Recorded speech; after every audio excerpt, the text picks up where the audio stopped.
പരിശുദ്ധ പരമദിവ്യകാരുണ്യത്തിന് ആരാധനയും സ്തുതിയും പുകഴ്ചയും ഉണ്ടായിരിക്കട്ടെ. പരിശുദ്ധ പരമദിവ്യകാരുണ്യത്തിന് ആരാധനയും സ്തുതിയും പുകഴ്ചയും ഉണ്ടായിരിക്കട്ടെ. പരിശുദ്ധ പരമദിവ്യകാരുണ്യത്തിന് ആരാധനയും സ്തുതിയും പുകഴ്ചയും ഉണ്ടായിരിക്കട്ടെ. ഏറ്റു പ്രാർത്ഥിക്കുക. കർത്താവായ ദൈവമേ, ഈ ഉടമ്പടി ധ്യാനത്തിന്റെ ആദ്യാന്ത്യങ്ങളിലെ അങ്ങയുടെ കരുണാദ്രമായ പരിശുദ്ധാത്മാവിന്റെ അഭിഷേകത്താൽ ഞങ്ങളെ പഠിപ്പിക്കുകയും പുതിയ ബോധ്യങ്ങളിലേക്ക് ഞങ്ങളെ നയിക്കുകയും അങ്ങയുടെ സാക്ഷിയായി ഞങ്ങളെ ഉയർത്തുകയും ചെയ്യണമേ.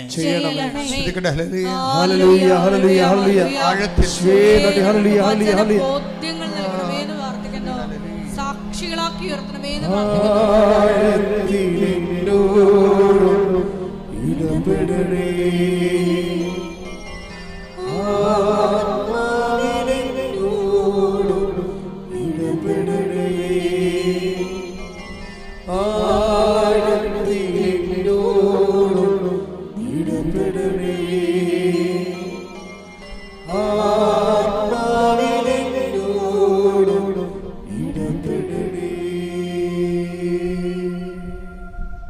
നമ്മളിങ്ങനെ പാടുമ്പോൾ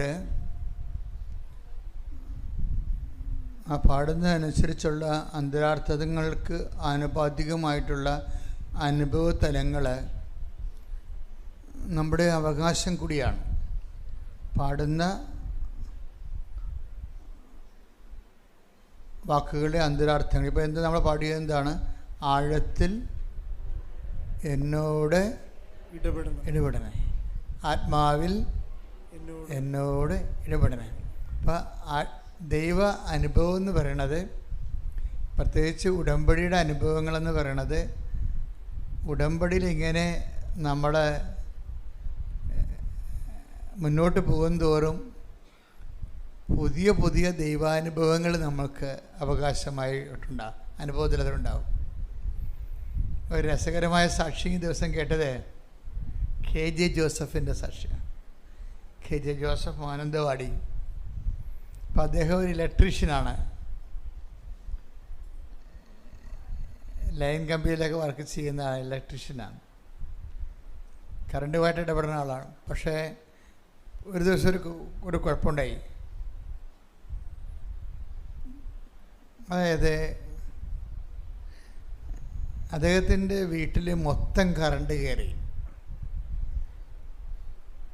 ഭിത്തിയെ തൊടുമ്പോൾ കറണ്ട്,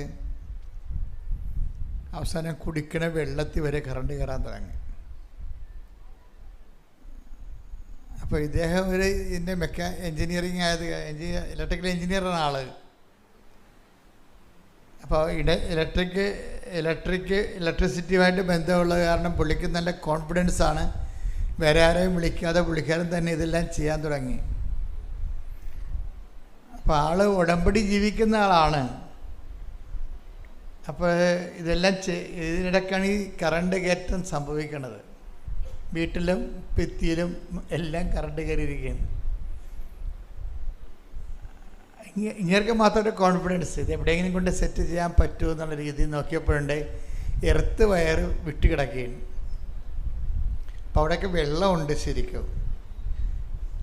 ആ പുള്ളി വളരെ സൂക്ഷിച്ചാണെങ്കിലും എർത്ത് വയറും അതിൻ്റെ റോഡും, എർത്തിൻ്റെ റോഡ് ഭൂമി കുത്തി ഇറക്കിയിരിക്കുന്ന ആ ഒരു ചെമ്പ് കുഴൽ അത് വിട്ടിരിക്കുകയാണ്. അത് തമ്മിൽ പുള്ളി ടെക്നിക്കലായിട്ട് തന്നെ വളരെ ശ്രദ്ധിച്ച്, കറണ്ടുള്ളതാണെങ്കിലും തനിക്ക് ഷോക്ക് അടിക്കാത്ത രീതിയിൽ ഇപ്പോൾ അവരുടെ ഒരു അനുഭവ പരിചയം കൊണ്ട് അദ്ദേഹം അത് ഈ വിട്ടുപോയ കമ്പി ആ ഇരുമ്പ് റോഡിലോട്ട് ചെമ്പ് റോഡിലോട്ട് ഉടക്കിയെടുത്ത് ദാറ്റ്സ് ഓക്കെ, അത്രയും ഓക്കെയാണ്. പക്ഷേ ഇതിന് ശേഷം പുള്ളിക്കാരൻ ഇത് വിട്ടുപോയ സ്ഥലത്തേക്ക് ഈ കമ്പി കുത്തി ഇറക്കി കഴിഞ്ഞപ്പോൾ പിന്നെ പുള്ളി ചലിച്ചില്ല. കാര്യം അവിടെ വെള്ളം ഉണ്ടായത് കാരണം പുള്ളിയുടെ ശരീരം മൊത്തം ഇങ്ങനെ കറണ്ട് കയറി. കറണ്ട് കയറി, കറണ്ട് ഇങ്ങനെ കറണ്ട് അടിച്ചാൽ നിങ്ങൾക്ക്, എനിക്ക് കറണ്ട് അടിച്ചിട്ടുണ്ട്. കറണ്ട് അടിച്ചാൽ മനസ്സിലാകും നമുക്ക്. അതായത് ഒന്നെങ്കിൽ നമ്മളിത് അങ്ങോട്ട് പിടിച്ച് വലിച്ച് ആ കമ്പിയുമായിട്ട് നമ്മളെ പിടിച്ച് നിർത്തി എവിടെ വെച്ച് നമ്മളെ കരിഞ്ഞു പോകും. ചെറിയ ഷോക്കാണെങ്കിൽ നമ്മളെ തെറിപ്പിച്ച് കളയും. എന്നെ തെറിപ്പിച്ചാണ് കളഞ്ഞത്, താഴെ വീണ് ഞാൻ. ഇതങ്ങനെയല്ല. ഇത് പുള്ളിക്കാരന് മനസ്സിലായി, പുള്ളി ഇലക്ട്രീഷ്യൻ എഞ്ചിനീയറുണ്ട്, പുള്ളി പെട്ടുവെന്ന് മനസ്സിലായി. പക്ഷെ ആരും തല്ലാനോ അടിക്കാനോ ഒന്നുമില്ല, ആരും കൂടെയില്ല. അപ്പോൾ പുള്ളി അമ്മയുടെ സ്വരം കേട്ട് ജോസഫ് പിന്തിരിഞ്ഞോടൂ എന്ന് പറഞ്ഞു. ആ സ്വരം, അമ്മയുടെ സ്വരം ഈ മനുഷ്യൻ ചെവി കേൾക്കുകയാണ്. ജോസഫ് പിന്തിരിഞ്ഞോടൂ എന്ന് പറഞ്ഞപ്പോൾ പുള്ളിക്ക് ബോധം വന്നത്. പുള്ളി തിരിഞ്ഞിട്ട് ഒറ്റ ഓട്ടം. അങ്ങനെയാണ് റോഡ് കയ്യിൽ നിന്ന് വിട്ടുപോയത്. ഞാൻ ഈ സാക്ഷ്യം കേട്ടപ്പോൾ എനിക്ക് തോന്നിയത് ഈ ഉടമ്പടിയുടെ ഒരു പ്രോമിസാണ്. ഉടമ്പടി ഇങ്ങനെ വർക്ക് ചെയ്യണത്, ഉടമ്പടിയിലെല്ലാം വർക്ക് ചെയ്യണത് പ്രോമിസിൻ്റെ ബേസിലാണ് വർക്ക് ചെയ്യണത്, വാഗ്ദാനത്തിൻ്റെ ബേസിലാണ് വർക്ക് ചെയ്യണത്. നമ്മൾ ഓരോ ഉടമ്പടിയുടെ നിബന്ധനകളൊക്കെ എങ്ങനെ പാലിക്കുന്നതിൻ്റെ ഉദ്ദേശം എന്ന് പറയുന്നത് ഈ വാഗ്ദാനം പ്രാപിക്കാൻ വേണ്ടിയുള്ള മെക്കാനിസമാണത്. ദൈവത്തിൻ്റെ വാഗ്ദാനം എന്താണ്? ഞാൻ തന്നെ നിൻ്റെ കൂടെ വരികയും നിനക്ക് ആശ്വാസം നൽകുകയും ചെയ്യും, അല്ലേ? അതിൻ്റെ ക്യാപിറ്റലായിട്ടുള്ള പ്രോമിസാണ്. അത് വചനം എടുത്ത് പുറപ്പാട് 33:14. കർത്താവ് പറഞ്ഞു, കർത്താവ് പറഞ്ഞു, ഞാൻ തന്നെ നിന്നോട് കൂടെ വരികയും നിനക്ക് ആശ്വാസം നൽകുകയും ചെയ്യും.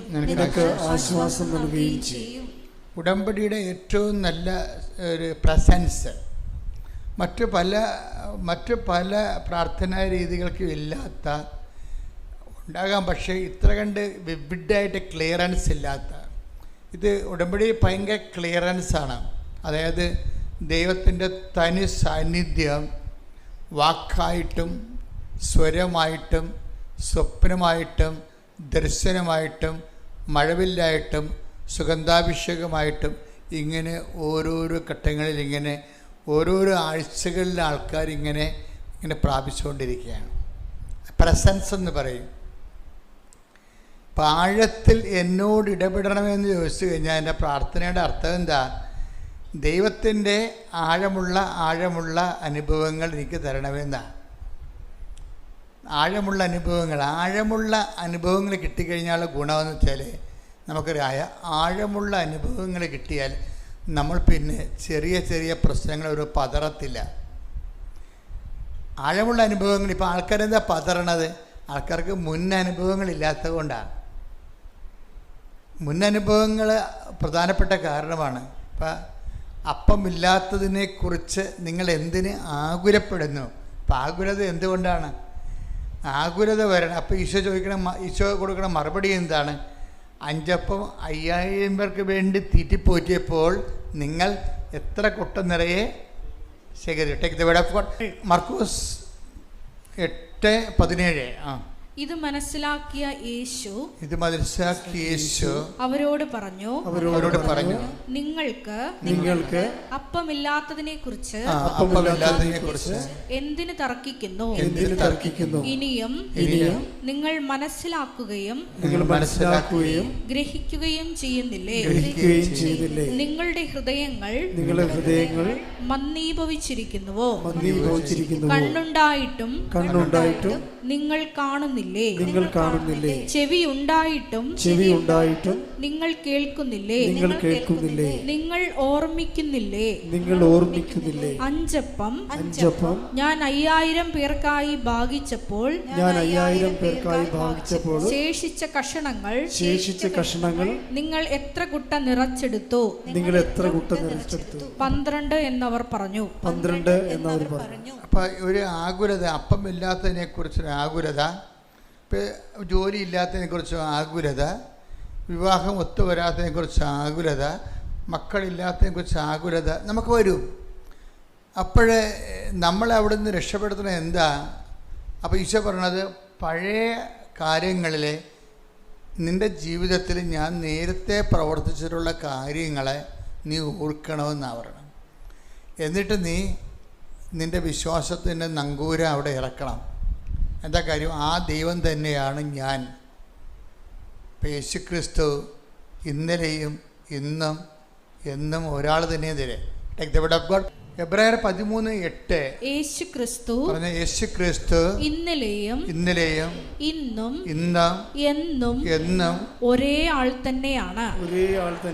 അപ്പൊ ഇന്നലെ 5 അപ്പം വർദ്ധിപ്പിച്ച ആളാണ് ഇന്നും നമ്മുടെ കൂടെ ഉള്ളത്, ഇല്ലേ? ഇതാണ് വിഷയം. അപ്പം അതുകൊണ്ട് അത് ഓർക്കണമെന്നാണ് പറയണത്. ഇവിടെ അപ്പോസ്തലന്മാർക്ക് പറ്റിയ അബദ്ധം എന്ന് പറയുന്നത് അവർ ഓർത്തില്ല.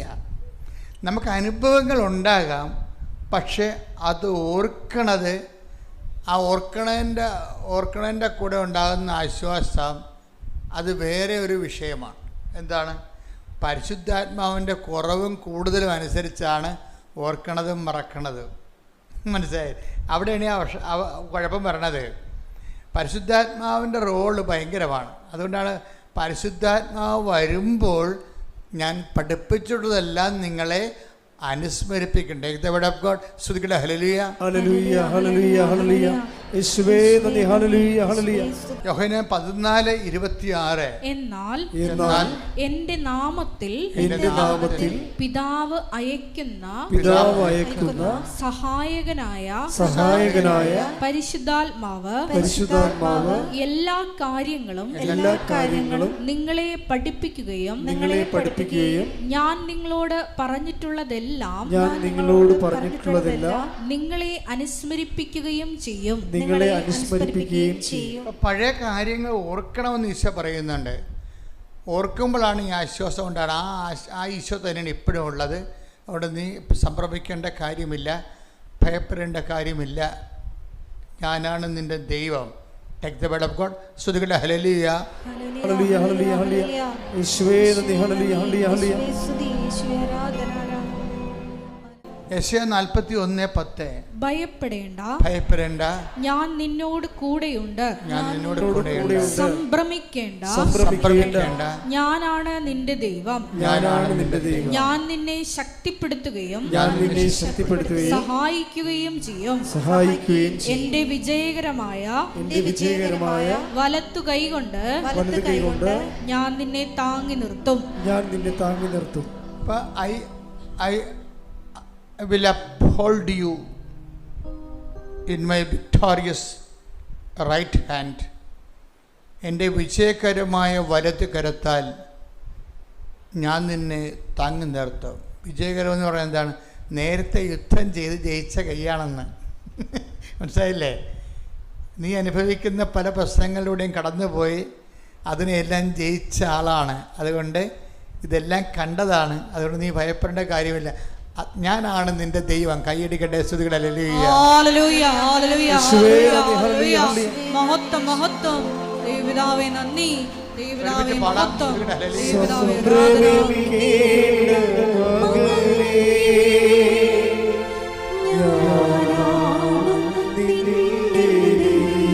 ഒരുമിച്ച് പാട്.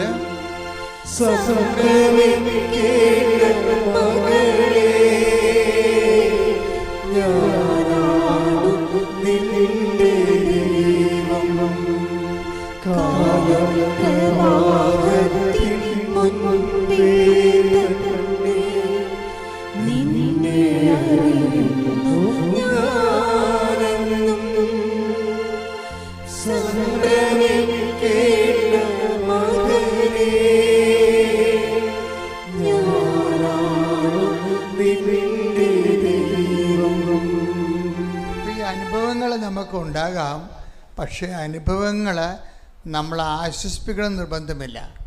നമ്മളെ ആശ്വസിപ്പിക്കണം എന്തായിരിക്കും? പരിശുദ്ധാത്മാവായിരിക്കും. അപ്പം അതുകൊണ്ട് തന്നെ എപ്പോഴും നമ്മൾ വിജിലൻ്റ് ആകണം. നമ്മളിൽ പരിശുദ്ധാത്മാവ് ഉണ്ടെങ്കിൽ പഴയ ഫയലെടുത്ത് നമുക്ക് കാണിച്ചു തരും, നമ്മൾ ഓർപ്പിക്കും.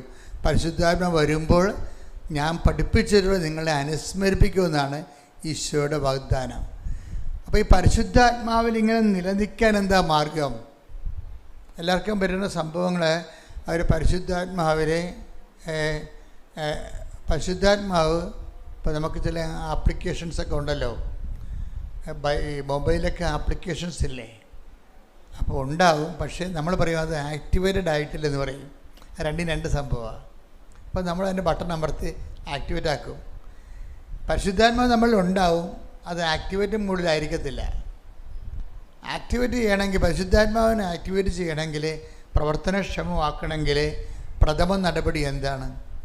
പശ്ചാത്താപമാണ് അല്ലേ? പശ്ചാത്താപം.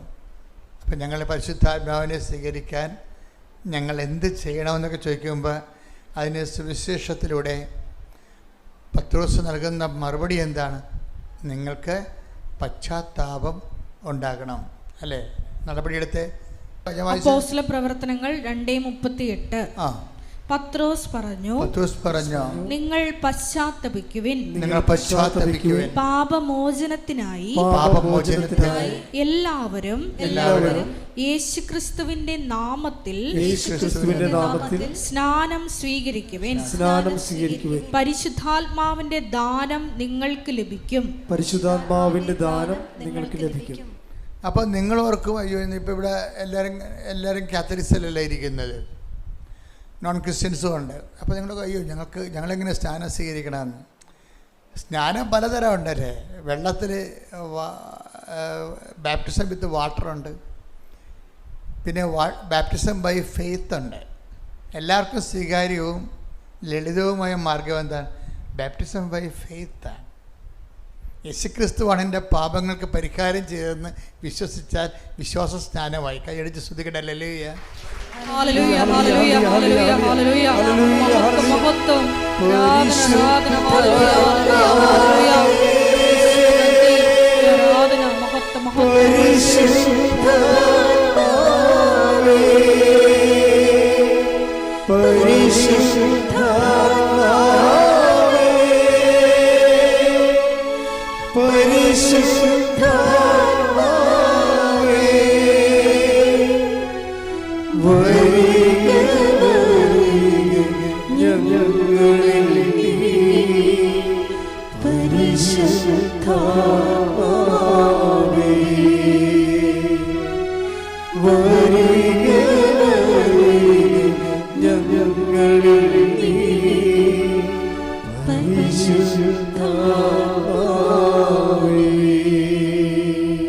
ഒരാൾ വിശുദ്ധിയോടെ ജീവിക്കുന്ന, വിശ്വാസത്തോടെ ജീവിക്കുന്ന, രണ്ടും ഒന്ന് തന്നെയാണ് ശരിക്കും പറഞ്ഞാൽ.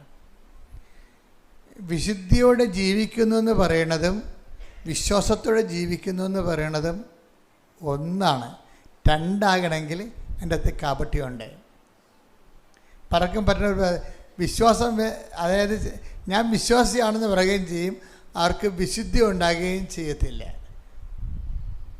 അത് പക്ഷേ ഇത് രണ്ടും കൂടി സിങ്ക് ആകുമ്പോഴാണ് ശരിക്കും ഈ പവർ ആക്ടിവേറ്റ് ആകണത്. ഇപ്പോൾ യേശുക്രിസ്തുവിനെ നമുക്ക് വിശ്വസിക്കാം, കേവലമായി വിശ്വസിക്കാം, ആക്ടിവേറ്റ് ആകണമെന്ന് നിർബന്ധമില്ല. കാര്യം യേശുക്രിസ്തു എന്ന് പറയുന്നത് ഒരു വ്യക്തിയുമാണ്, അതേസമയം തന്നെ ശക്തിയുമാണ്. അത് സ്റ്റാറ്റിക്കായിട്ടിരുന്നാൽ നമുക്ക് അതുകൊണ്ട് പ്രയോജനമൊന്നുമില്ല. ഇത് ഡൈനാമിക്കായിട്ടിരിക്കണം. യേശുക്രിസ്തു ഒരേ സമയം തന്നെ വ്യക്തിയാണ്. എന്താ 1 Corinthians 1:24 വിളിക്കപ്പെട്ടവർക്ക് യഹൂദരോ ഗ്രീക്കുകാരോ ആകട്ടെ ക്രിസ്തു ദൈവത്തിന്റെ ശക്തിയും ദൈവത്തിന്റെ ജ്ഞാനവുമാണ്. അപ്പോൾ ഒന്ന് ചിന്തിച്ചാൽ നോക്കി, വിളിക്കപ്പെട്ടവർക്ക് യഹൂദർക്കോ വിജാതിയർക്കോ ആരായാലും കുഴപ്പമില്ല. അതായത് വിളിക്കപ്പെട്ടതെന്ന് വെച്ച് കഴിഞ്ഞാൽ വിശ്വാസത്താൽ ആകർഷിക്കപ്പെട്ട ആൾക്കാരെയാണ് ഈ വിളിക്കപ്പെട്ടതെന്ന് പറയുന്നത്. അല്ലാതെ ദൈവം ഇങ്ങനെ ഓട്ടോറിക്ഷ മേക്കിങ് കെട്ടി വിളിച്ചുകൊണ്ട് നടക്കുകയല്ലേ. വിശ്വാസത്താൽ ആകർഷിക്കപ്പെടുന്നവരാണ് ആരാണ്? വിളിക്കപ്പെടുന്നവർ. ഇപ്പം വിളിക്കപ്പെട്ടവർക്ക് ആരാണ്?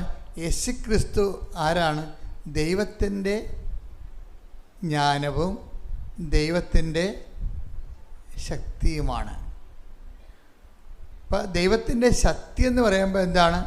ദൈവത്തിൻ്റെ പവറാണ്. ഇപ്പം എപ്പോഴും നമ്മൾ ശ്രദ്ധിക്കേണ്ടത് 2 തരത്തിലാണ് ദൈവത്തെ നമുക്ക് അനുഭവവേദ്യമാകണത്.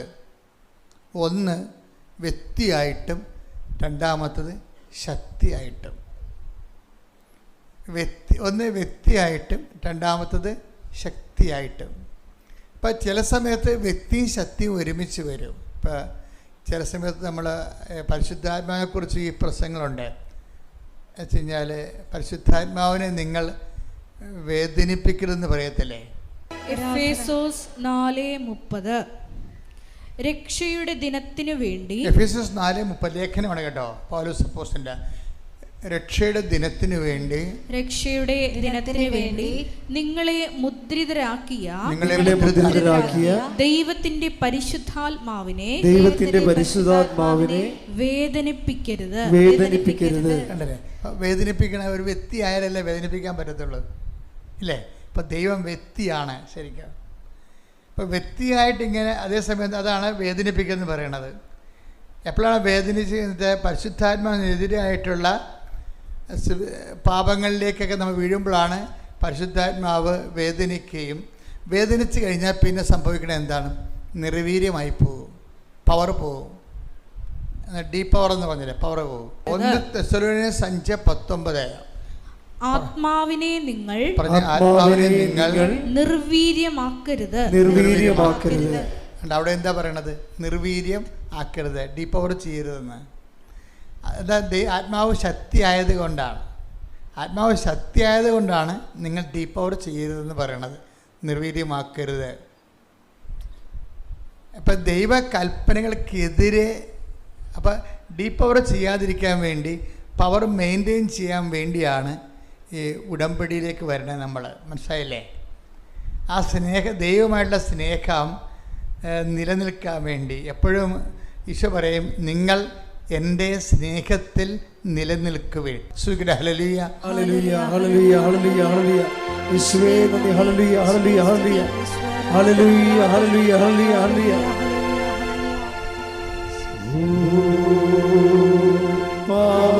പാവനാത്മാവേ ശൂന്യതയിലും താഴ്വരയിൽ ജീവനില്ലാത്ത ജീവിതത്തിന്മേൽ വീശിടുക. വീണ്ടും ശക്തിയേകുക, വീണ്ടും ശക്തിയേകുക. പാവനാത്മാവേ നീ എന്നിൽ നിറഞ്ഞിടുക. ഒരുമിച്ച് പാടാം, എല്ലാവർക്കും പാടാം, കൈയടിച്ചിട്ട് പാടാം. പാവനാത്മാവേ ശൂന്യതയിലും താഴ്വരയിൽ ജീവനില്ലാത്ത ജീവിതത്തിൻ്റെ വീശിടുക. വീണ്ടും ജീവനേകുക, വീണ്ടും ശക്തിയേകുക. പാവനാത്മാവേ നീ എന്നിൽ നിറഞ്ഞിടുക. വീണ്ടും ശക്തിയേകുക.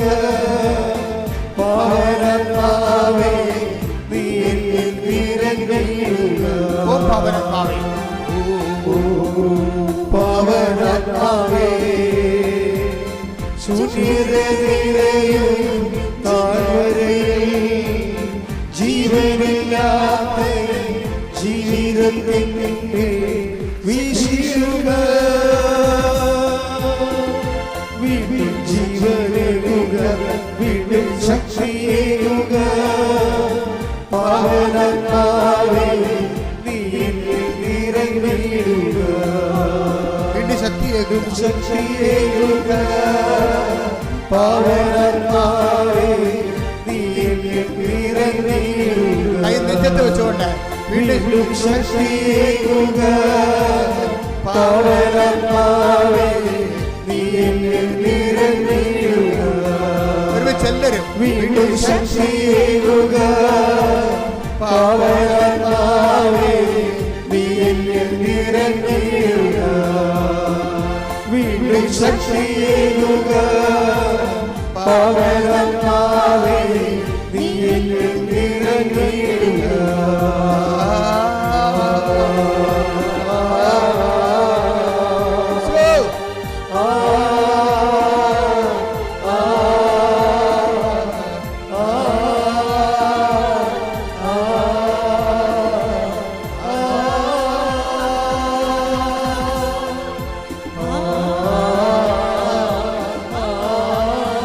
ഭാഷാവരം ശ്രദ്ധിക്കട്ടെ, ഭാഷാവരം ശ്രദ്ധിക്കട്ടെ, ഭാഷാവരത്തെ ശ്രദ്ധിക്കട്ടെ.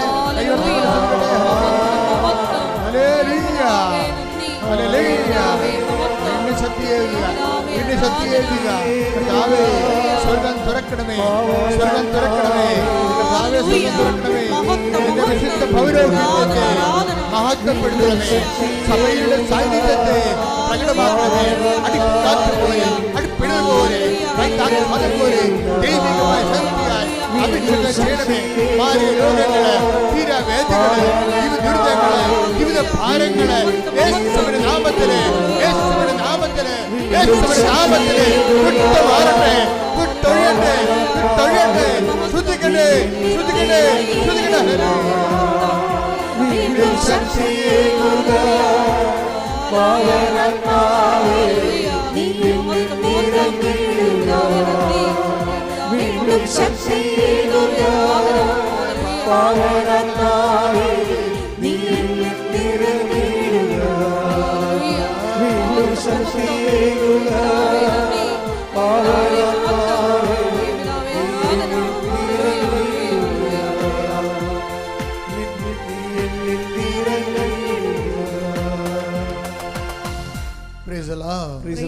പരിശുദ്ധ പരമദിവ്യകാരുണ്യത്തിന് ആരാധനയും സ്തുതിയും പുകഴ്ചയും പരിശുദ്ധ പരമദിവ്യകാരുണ്യത്തിന് ആരാധനയും സ്തുതിയും പുകഴ്ചയും ഉണ്ടായിരിക്കട്ടെ. എൻ്റെ പ്രിയപ്പെട്ടവരെ, നമ്മൾ വിശ്വാസത്താൽ കർത്താവിൻ്റെ തിരുസന്നിധിയിലേക്ക് ആകർഷിക്കപ്പെട്ട് കഴിഞ്ഞാൽ നമുക്ക് സംഭവിക്കുന്ന വിഷയങ്ങളെക്കുറിച്ചാണ് ഇപ്പോൾ പരിശുദ്ധാത്മാവ് വെളിപ്പെടുത്തുന്നത്. ഒന്നെന്താണ്? ദൈവം അടിസ്ഥാനപരമായിട്ട് ആരാണ്? ഒരു വ്യക്തിയാണ്. അതേസമയം തന്നെ ദൈവം സാരൂപ്യത്തിൽ വ്യക്തിയും സാരാംശത്തിൽ ശക്തിയുമാണ്. ഈ ശക്തി നമ്മളിലേക്ക്, നമ്മളെ സ്നേഹത്തിൽ നിലനിന്ന് കഴിയുമ്പോൾ ശക്തി ആവഹിക്കാൻ തുടങ്ങും. ഇതാണ് എൻ്റെ ഒരു പ്രോസസ്സിങ് എന്ന്, പ്രക്രിയ എന്ന് പറഞ്ഞാൽ. അതുകൊണ്ട് ഈശോ എപ്പോഴും പറയും, നിങ്ങൾ എൻ്റെ സ്നേഹത്തിൽ നിലനിൽക്കുവിൻ, നിങ്ങൾ എൻ്റെ കൽപ്പനകൾ പാലിച്ചാൽ എൻ്റെ സ്നേഹത്തിൽ. ശ്രദ്ധിക്കട്ടെ. ഹല്ലേലൂയ. യോഹന്നാൻ 15:9-10 തിരുവചനങ്ങൾ.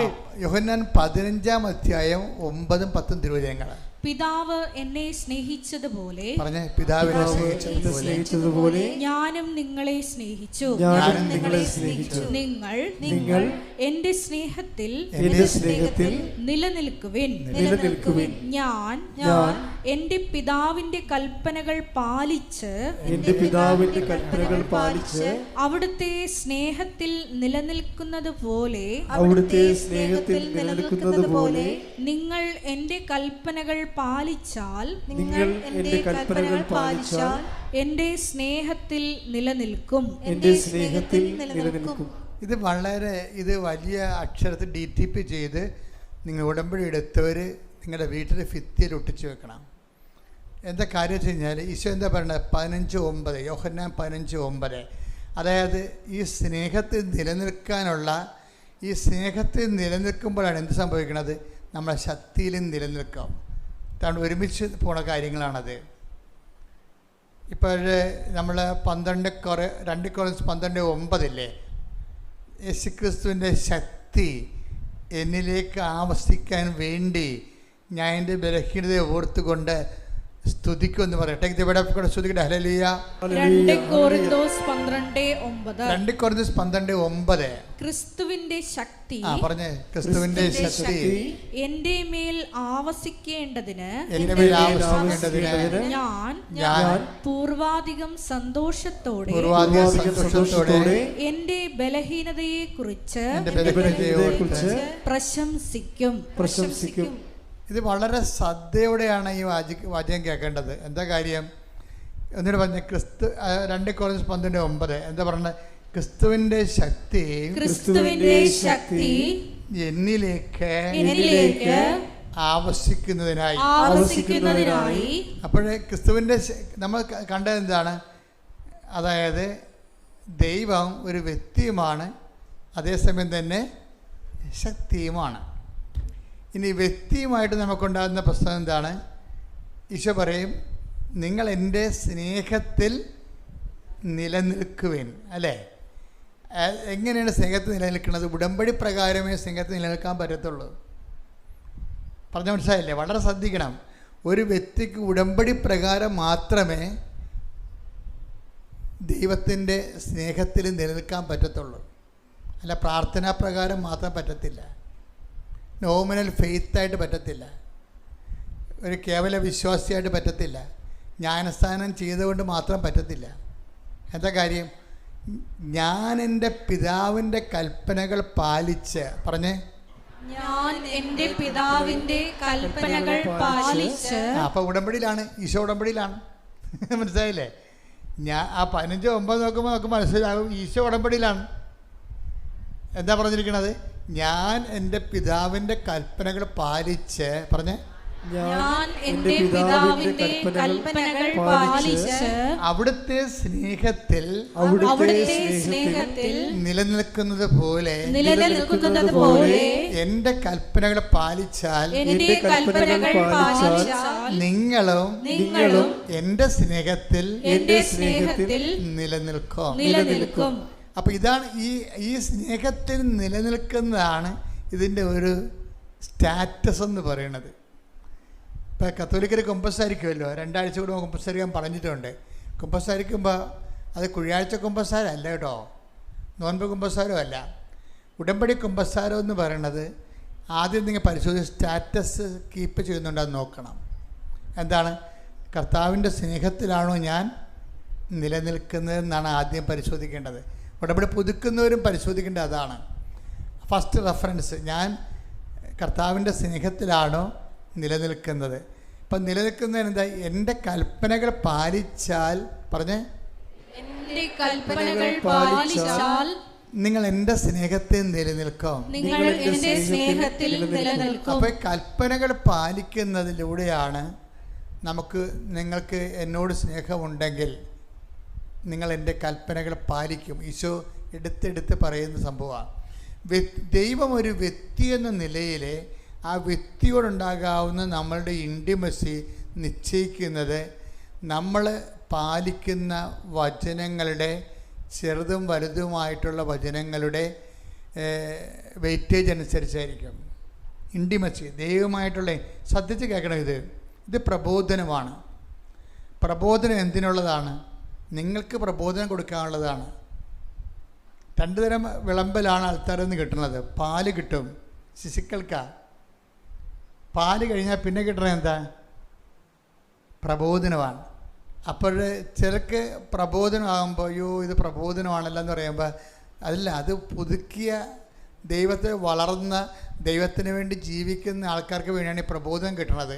കാര്യം പാലും പ്രബോധനവും, ലളിതമായ ആഹാരവും ഗുരുത്വമുള്ള ആഹാരവും രണ്ടും രണ്ടാണ്.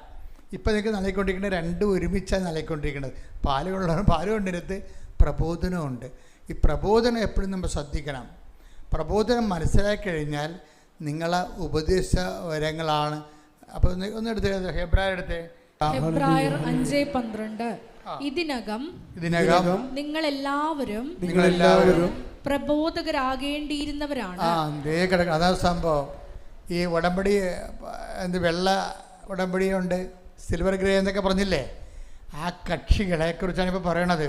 എന്താണ്? അവർ പ്രബോധകരാകേണ്ടിയിരുന്നവരാണെന്ന്. പക്ഷെ അവർ വയറ്റിപ്പഴുപ്പോട് നടന്ന് പ്രബോധകരായില്ല. അതാണ് ഈ പറയണത്. വളരെ ശ്രദ്ധിക്കേണ്ടതാണ്. ഇതിനകം നിങ്ങളെല്ലാവരും പ്രബോധകരെ വെച്ചാൽ മറ്റുള്ളവരെ. കഴിഞ്ഞ ദിവസങ്ങളിൽ ശ്രീജ രാജേഷ് എന്നും പറഞ്ഞു, ഈ ക്രിസ്ത്യാനിയുടെ കാര്യം പോക്കാണെന്ന് തോന്നുന്നു.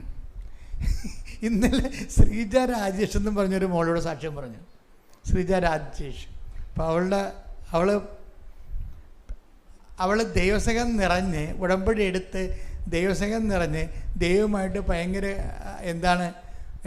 ആഴപ്പെട്ടിരിക്കുന്ന അവളുടെ മെയിൻ പരിപാടി ഈ മുസ്ലിം സഹോദരങ്ങൾക്ക് അവളുടെ ഈ ഉടമ്പടി സാക്ഷ്യങ്ങൾ അയച്ചു കൊടുക്കുന്നതാണ് അവരുടെ മെയിൻ പരിപാടി. അപ്പോൾ ഒരു താത്ത പറഞ്ഞ്, ശ്രീജ, അവരോട് നല്ല സുഹൃത്തുക്കളാണ്, ശ്രീജ ഞാനിങ്ങനെയുള്ള കണ്ടൻറ്റൊന്നും നോക്കാറില്ല കേട്ടോ, എനിക്ക് അയക്കേണ്ട കേട്ടോ എന്ന് പറഞ്ഞു. അപ്പോൾ ശ്രീജ പറയും, താത്ത ഇത് കുഴപ്പമില്ല, ഇത് എൻ്റെ അനുഭവങ്ങളാണ്, താത്താക്ക് ഈ അനുഭവം വരുമ്പോൾ ഞാൻ ചെയ്യണത് ശരിയാണെന്ന് തോന്നുന്നു എന്ന് പറഞ്ഞു. എന്നാലും അയാൾ അയക്കേണ്ടെന്ന് പറഞ്ഞാൽ പിന്നെ മര്യാദ ഉണ്ടല്ലോ അവൾക്ക്, അയച്ചില്ല. പക്ഷെ ഒരാഴ്ച കഴിഞ്ഞപ്പോൾ താത്തയുടെ മകൾക്ക് അസുഖം വന്ന്. അപ്പോൾ താത്ത ഇങ്ങോട്ട് വിളിച്ച് പറഞ്ഞു, ശ്രീജെ ആ കണ്ടന്റ് തിരിച്ചയച്ചെന്ന് പറഞ്ഞു. എല്ലാവർക്കും ക്രിസ്തുവിന് ആവശ്യമുണ്ട്. ശ്രുതികട ഹല്ലേലൂയ. ഹല്ലേലൂയ ഹല്ലേലൂയ. ഈശോയെ, എല്ലാ മനുഷ്യർക്കും വേണ്ടി ഒരുക്കിയിരിക്കുന്ന രക്ഷ സ്വന്തമാക്കുവാൻ ഈ ആരാധനയിലൂടെ ഞങ്ങളുടെ മക്കളെ അഭിഷേകം ചെയ്യണമേ.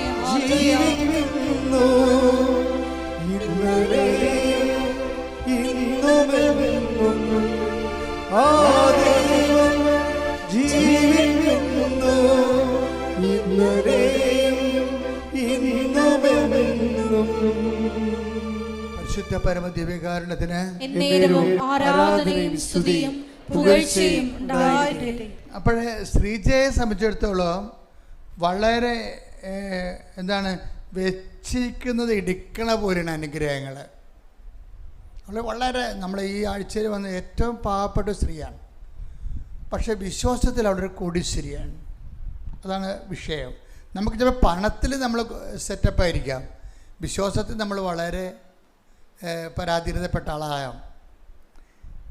ഇപ്പോൾ സിജയുടെ ഒരു പ്രശ്നം എന്ന് വെച്ച് കഴിഞ്ഞാൽ എന്താണ്, ഇന്നലെ അവൾ പറഞ്ഞത് കേട്ടിട്ട് എനിക്ക് തോന്നിയത്, അവളുടെ ഒരു വസ്തു ജപ്തിയാണ്. ഈ വസ്തുവിന് ജപ്തി മാറാൻ വേണ്ടിയാണ് ഇവൾ ദുബായിൽ പോയത്. അവിടെ പോയെങ്കിലും വസ്തു ജപ്തിയായി. അപ്പോഴേ ഉടമ്പടി എടുത്തിട്ടാണ് ദുബായിലേക്ക് ആൾ പോയത്. ഒരു കുഞ്ഞിനെ നോക്കാൻ വേണ്ടി പോയതാണ്. അപ്പോൾ ഉടമ്പടി രാത്രിയൊക്കെ ഇരുന്ന് പ്രാർത്ഥിക്കുമ്പോൾ അമ്മ പറയും ചിട്ടി ചിട്ടി എന്ന് പറയും. അതായത് സാധാരണ മനുഷ്യരോട് സാധാരണ വിഷയത്തിൽ ദൈവം സംസാരിക്കും. അതാണ് വിഷയം. അവൾക്ക് രക്ഷപ്പെടാൻ മാർഗമില്ല. മാതാവ് അവളോട് പറയും സിജ ചിട്ടി ചിട്ടി എന്ന് പറയും. അപ്പോൾ ഇതൊരു 3-4 ദിവസം ഇങ്ങനെ ചിട്ടി ചിട്ടി എന്ന് കേൾക്കുമ്പോൾ ഇവർക്ക് തോന്നും ഞാൻ ചിട്ടി എടുക്കാൻ വേണ്ടി അമ്മ പറയുകയിരിക്കുമെന്ന്. അപ്പോൾ അങ്ങനെ വലിയ ചിട്ടി എടുക്കാനുള്ള കഴിവൊന്നുമില്ല. അപ്പോൾ അതാണോ ഇല്ലയെന്നറിയാൻ വേണ്ടി കുറച്ച് കഴിഞ്ഞപ്പോൾ ഒരു ചിട്ടിക്കാരൻ പുള്ളി വിളിക്കും, സിജ ഒരു പുതിയ ചിട്ടി തുടങ്ങിയിട്ടുണ്ടെന്ന് പറയും. അപ്പോൾ അവൾക്ക് മനസ്സിലാവും മദർ തന്നെ സെറ്റ് ചെയ്ത് എടുത്തുകൊണ്ട് മദർ സെറ്റ് ചെയ്തെടുത്തുകൊണ്ട് വരികയാണ് എന്ന് പറയും. ഉടനെ അവൾ ചിട്ടി പിടിക്കും. അവൾ ചിട്ടി എടുക്കും. അപ്പോൾ അവൾ പറഞ്ഞ ഇതാണ്, ചിട്ടി വീണാലും എനിക്ക് ഈട് വെക്കാനുള്ള പ്രമാണം വേറെ ബാങ്കിൽ ഇരിക്കണേ. അതാണ് പ്രശ്നം. ഓരോ മനുഷ്യൻ പെടുന്ന പാടില്ലേ, കണ്ണുനീര് അവൻ്റെ കണ്ണീര് അവൻ്റെ സ്വന്തമാണ്. അത് അനുഭവിക്കുമ്പോൾ നമുക്ക് മനസ്സിലാകത്തുള്ളൂ. പക്ഷെ മാതാവിനെല്ലാം മനസ്സിലാവും. കൈയ്യടിയുടെ ശ്രുതികട ഹല്ലേലൂയ ഹല്ലേലൂയ ഹല്ലേലൂയ. മഹത്വം മഹത്വം ആരാധന ആരാധന ശ്രീമാതാവേ ഹല്ലേലൂയ മാതാവേ മഹത്വം.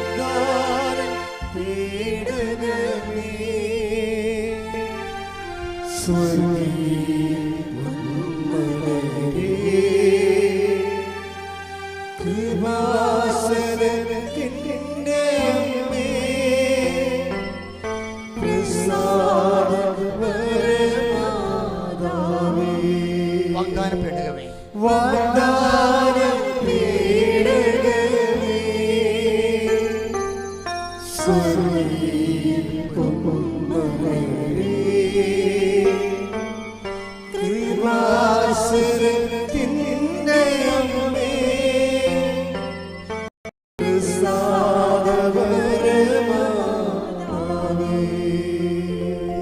ജയേഷ്മതൻ്റെ പാട്ടാണിത്.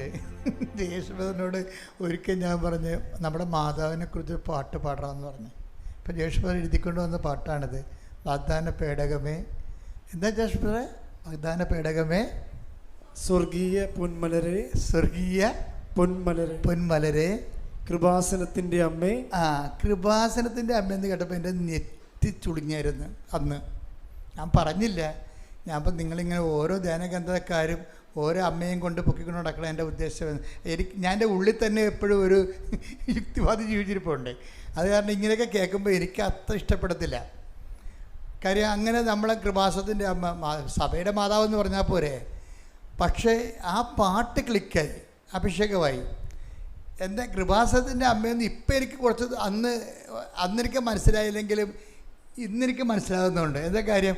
കൃപാസനത്തിൻ്റെ അമ്മയെന്ന് പറയുന്ന ശ്രീജയുടെ ചിട്ടിയൊക്കെ എടുക്കും. മനസ്സിലായില്ലേ? അതാണ് പ്രശ്നം. കൃപാസനത്തിൻ്റെ അമ്മയെന്ന് പറയുമ്പോൾ ശ്രീജയുടെ ചിട്ടി പ്രശ്നം, ചിട്ടി പ്രശ്നം. അവൾ രക്ഷപ്പെടാൻ എന്താ മാർഗം? അത് എടുക്കും. ശ്രുതിക്കട്ടെ ഹല്ലേലൂയ. ഹല്ലേലൂയ ഹല്ലേലൂയ ഹല്ലേലൂയ. കൂടെ നിൽക്കുന്ന കൃപാസന അമ്മയെ നന്ദി പറയുന്നു. ഹല്ലേലൂയ.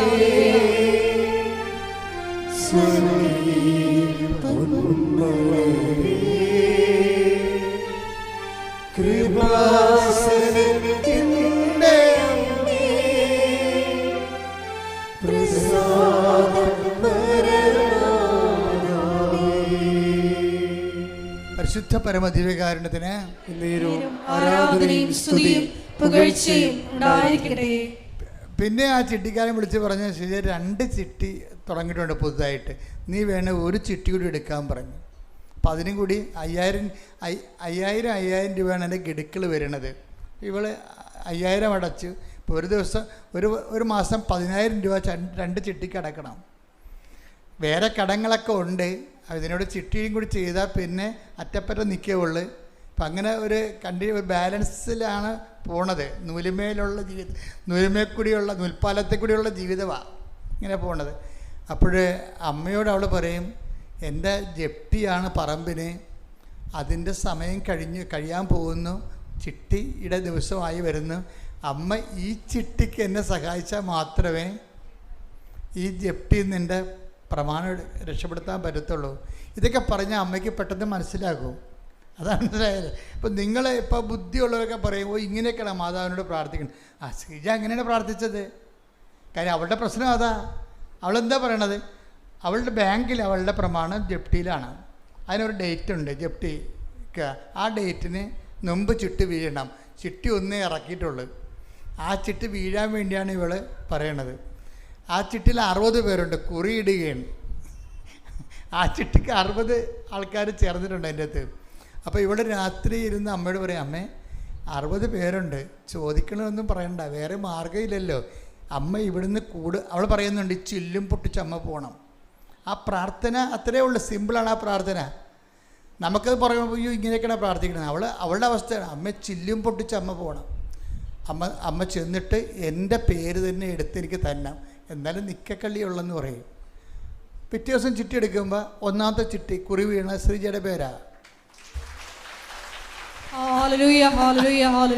അപ്പം അതാണ് എന്നുവെച്ചാൽ അവളുടെ കണ്ണുനീര് ഒപ്പണമെങ്കിൽ അതേ മാത്രമേ നടപടിക്രമമുള്ളൂ. വേറെ താത്വിക പ്രബോധനം നടത്തിയിട്ട് കാര്യമില്ല. താത്വിക പ്രബോധനം അല്ല നടത്തേണ്ടത്. അവിടെ വിഷയം വിശക്കുന്നവന് അവിടെ വേറെ ചോറിനെക്കുറിച്ച് നമ്മൾ ഒരു എസ്സേ എഴുതി കൊടുത്തിട്ട് കാര്യമില്ല. ചോറ് വിളമ്പി കൊടുക്കണം. വിശപ്പിനെക്കുറിച്ചുള്ള അനാറ്റമിക്കൽ ബയോളജിക്കൽ ഡേറ്റ കൊടുത്തിട്ട് കാര്യമില്ല. എന്താണ് വിശപ്പ്? വേണേൽ പറയാം അതൊരു തോന്നലാണ് എന്ന് പറയും. നല്ല കാര്യമുണ്ട്. അവർ ചോറ് കൊടുക്കണം പത്രത്തിൽ. അതാണ് കൃപാസനത്തിൻ്റെ അമ്മ. ശ്രുതിക്കട്ടെ ഹല്ലേലൂയ.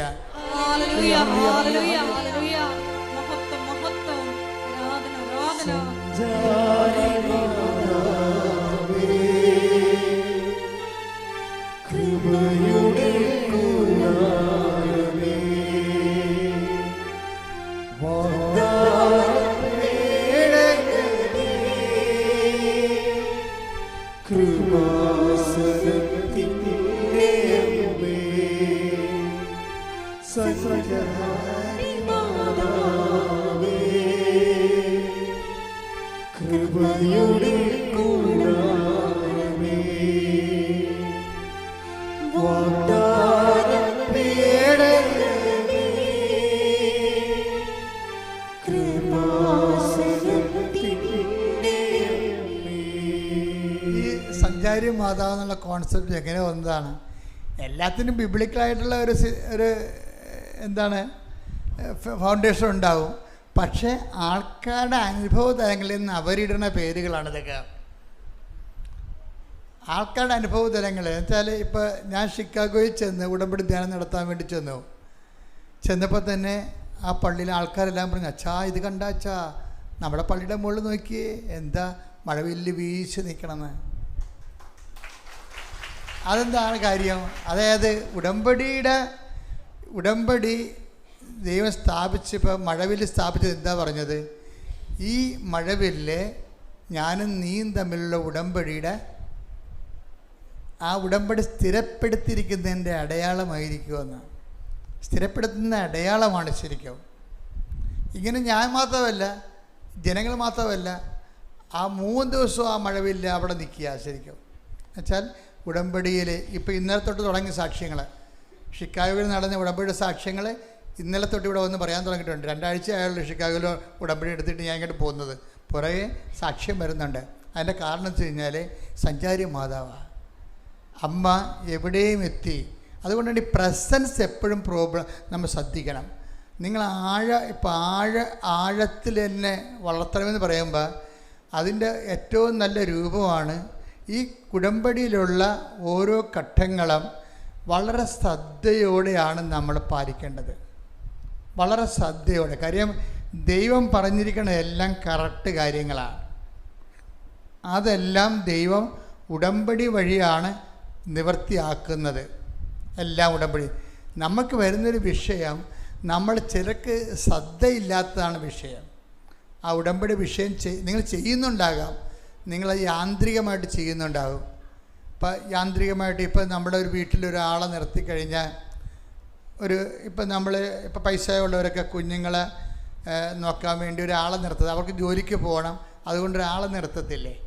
അല്ല, അവരെന്നെ ഹോം നേഴ്സൊക്കെ പാസ്സായിട്ടുള്ളവരും അതിൽ നേഴ്സിംഗ് അസിസ്റ്റൻ്റ് പാസ്സായിട്ടുള്ളവരൊക്കെ ആണ് ഈ ഇങ്ങനെയുള്ള ജോലിക്ക് പോയി കുഞ്ഞുങ്ങളെ നോക്കണത്. പക്ഷേ അവർ കുഞ്ഞുങ്ങളെ കുളിപ്പിക്കുകയും ചെയ്യും, ഭക്ഷണം കൊടുക്കും, ഉറക്കും, എല്ലാം ചെയ്യും. പക്ഷേ അമ്മ നോക്കണ പോലെ വരുമോ? അതാണ് വരത്തില്ലെന്നുള്ളതാണ് നമ്മുടെ ഒരു ധാരണ. അത് രണ്ട് വിഷയമാണ്. ഇതുപോലെ തന്നെ ഉടമ്പടി നമുക്ക് മെക്കാനിക്കലായിട്ടും ചെയ്യാം, കൂലിക്ക് ചെയ്യാം. എന്തെങ്കിലും കാര്യങ്ങൾ നടക്കാൻ വേണ്ടി ഞാൻ പറഞ്ഞതെല്ലാം കാട്ടിക്കൂട്ടി നിങ്ങൾ ചെയ്ത് ഒപ്പിക്കും, അങ്ങനെ ചെയ്യാം. ശമ്പളത്തിന് വേണ്ടി ഉടമ്പടി ചെയ്യാം. അതേസമയത്തിന് ദൈവത്തിൻ്റെ പൈതലെന്ന രീതിയിൽ ദൈവസ്നേഹത്തെ വളരാനും നിലനിൽക്കാനും ഈശോ എന്താ പറഞ്ഞത്? ഇതിനകത്ത് ഗ്യാപ്പുണ്ടാകരുതെന്നാണ് ഈശോ പറഞ്ഞത്. ഗ്യാപ്പുണ്ടാകരുതെന്ന്. ദൈവസ്നേഹത്തിൽ ഗ്യാപ്പ് അത് ഭയങ്കരമായ ഒരു പ്രശ്നമാണ് ഉടമ്പടിയിൽ ഗ്യാപ്പ് ഉണ്ടാകരുത്. എന്താ? നിങ്ങൾ എൻ്റെ സ്നേഹത്തിൽ നിലനിൽക്കുവിൻ, അല്ലേ? അതായത് 15:9 എന്താണ്? നിങ്ങൾ എൻ്റെ സ്നേഹത്തിൽ നിലനിന്ന് കഴിഞ്ഞാൽ എന്ത് സംഭവിക്കും? നിങ്ങൾക്ക് ഇഷ്ടമുള്ളത് ചോദിക്കാം, അല്ലേ? അതാണ് സംഭവം. അപ്പം നിലനിൽപ്പാണ് ഒരു പ്രശ്നം. 15:9 15:7 ഒന്ന് വായിച്ച് യോഹന്നാന്റെ സുവിശേഷം. യോഹന്നാൻ 15:9. പിതാവ് എന്നെ സ്നേഹിച്ചതുപോലെ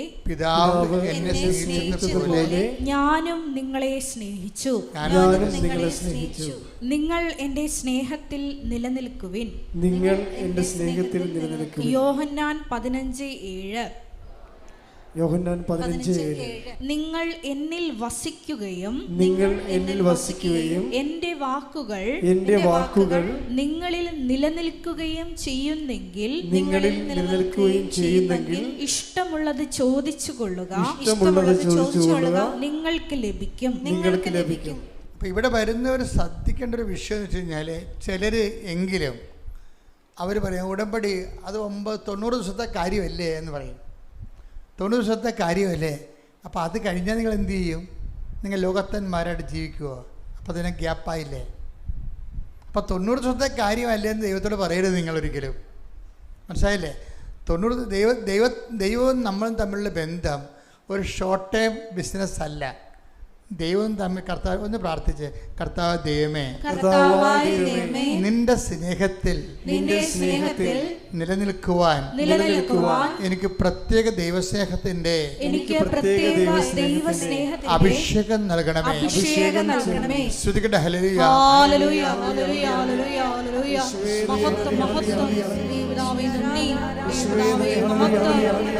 സ്നേഹത്തിൽ നിലനിൽക്കുവാനുള്ള മരണം വരെ ഉടമ്പടിയിൽ നിലനിൽക്കുവാനുള്ള അധിക അഭിഷേകം നൽകണമേ. ഹല്ലേലൂയ.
പരമദിവ്യകാരുണ്യത്തിന് നേരവും ആരാധനയും സ്തുതിയും പുകഴ്ചയും ഉണ്ടായിരിക്കട്ടെ. അപ്പം നിങ്ങൾ എൻ്റെ സ്നേഹത്തിൽ നിലനിൽക്കുവിൻ. അപ്പം നിലനിൽപ്പാണ് എൻ്റെ അകത്ത് സംഭവം. വെറുതെ നിലനിന്നാൽ പോരാ, സാങ്കേതികമായിട്ട് നിലനിന്നാൽ പോരാ, പിന്നെ എന്ത് ചെയ്യണം? സ്നേഹത്തിൽ നിലനിൽക്കണം. ഇത് പ്രത്യേക ഒരു വിഷയമാണ്.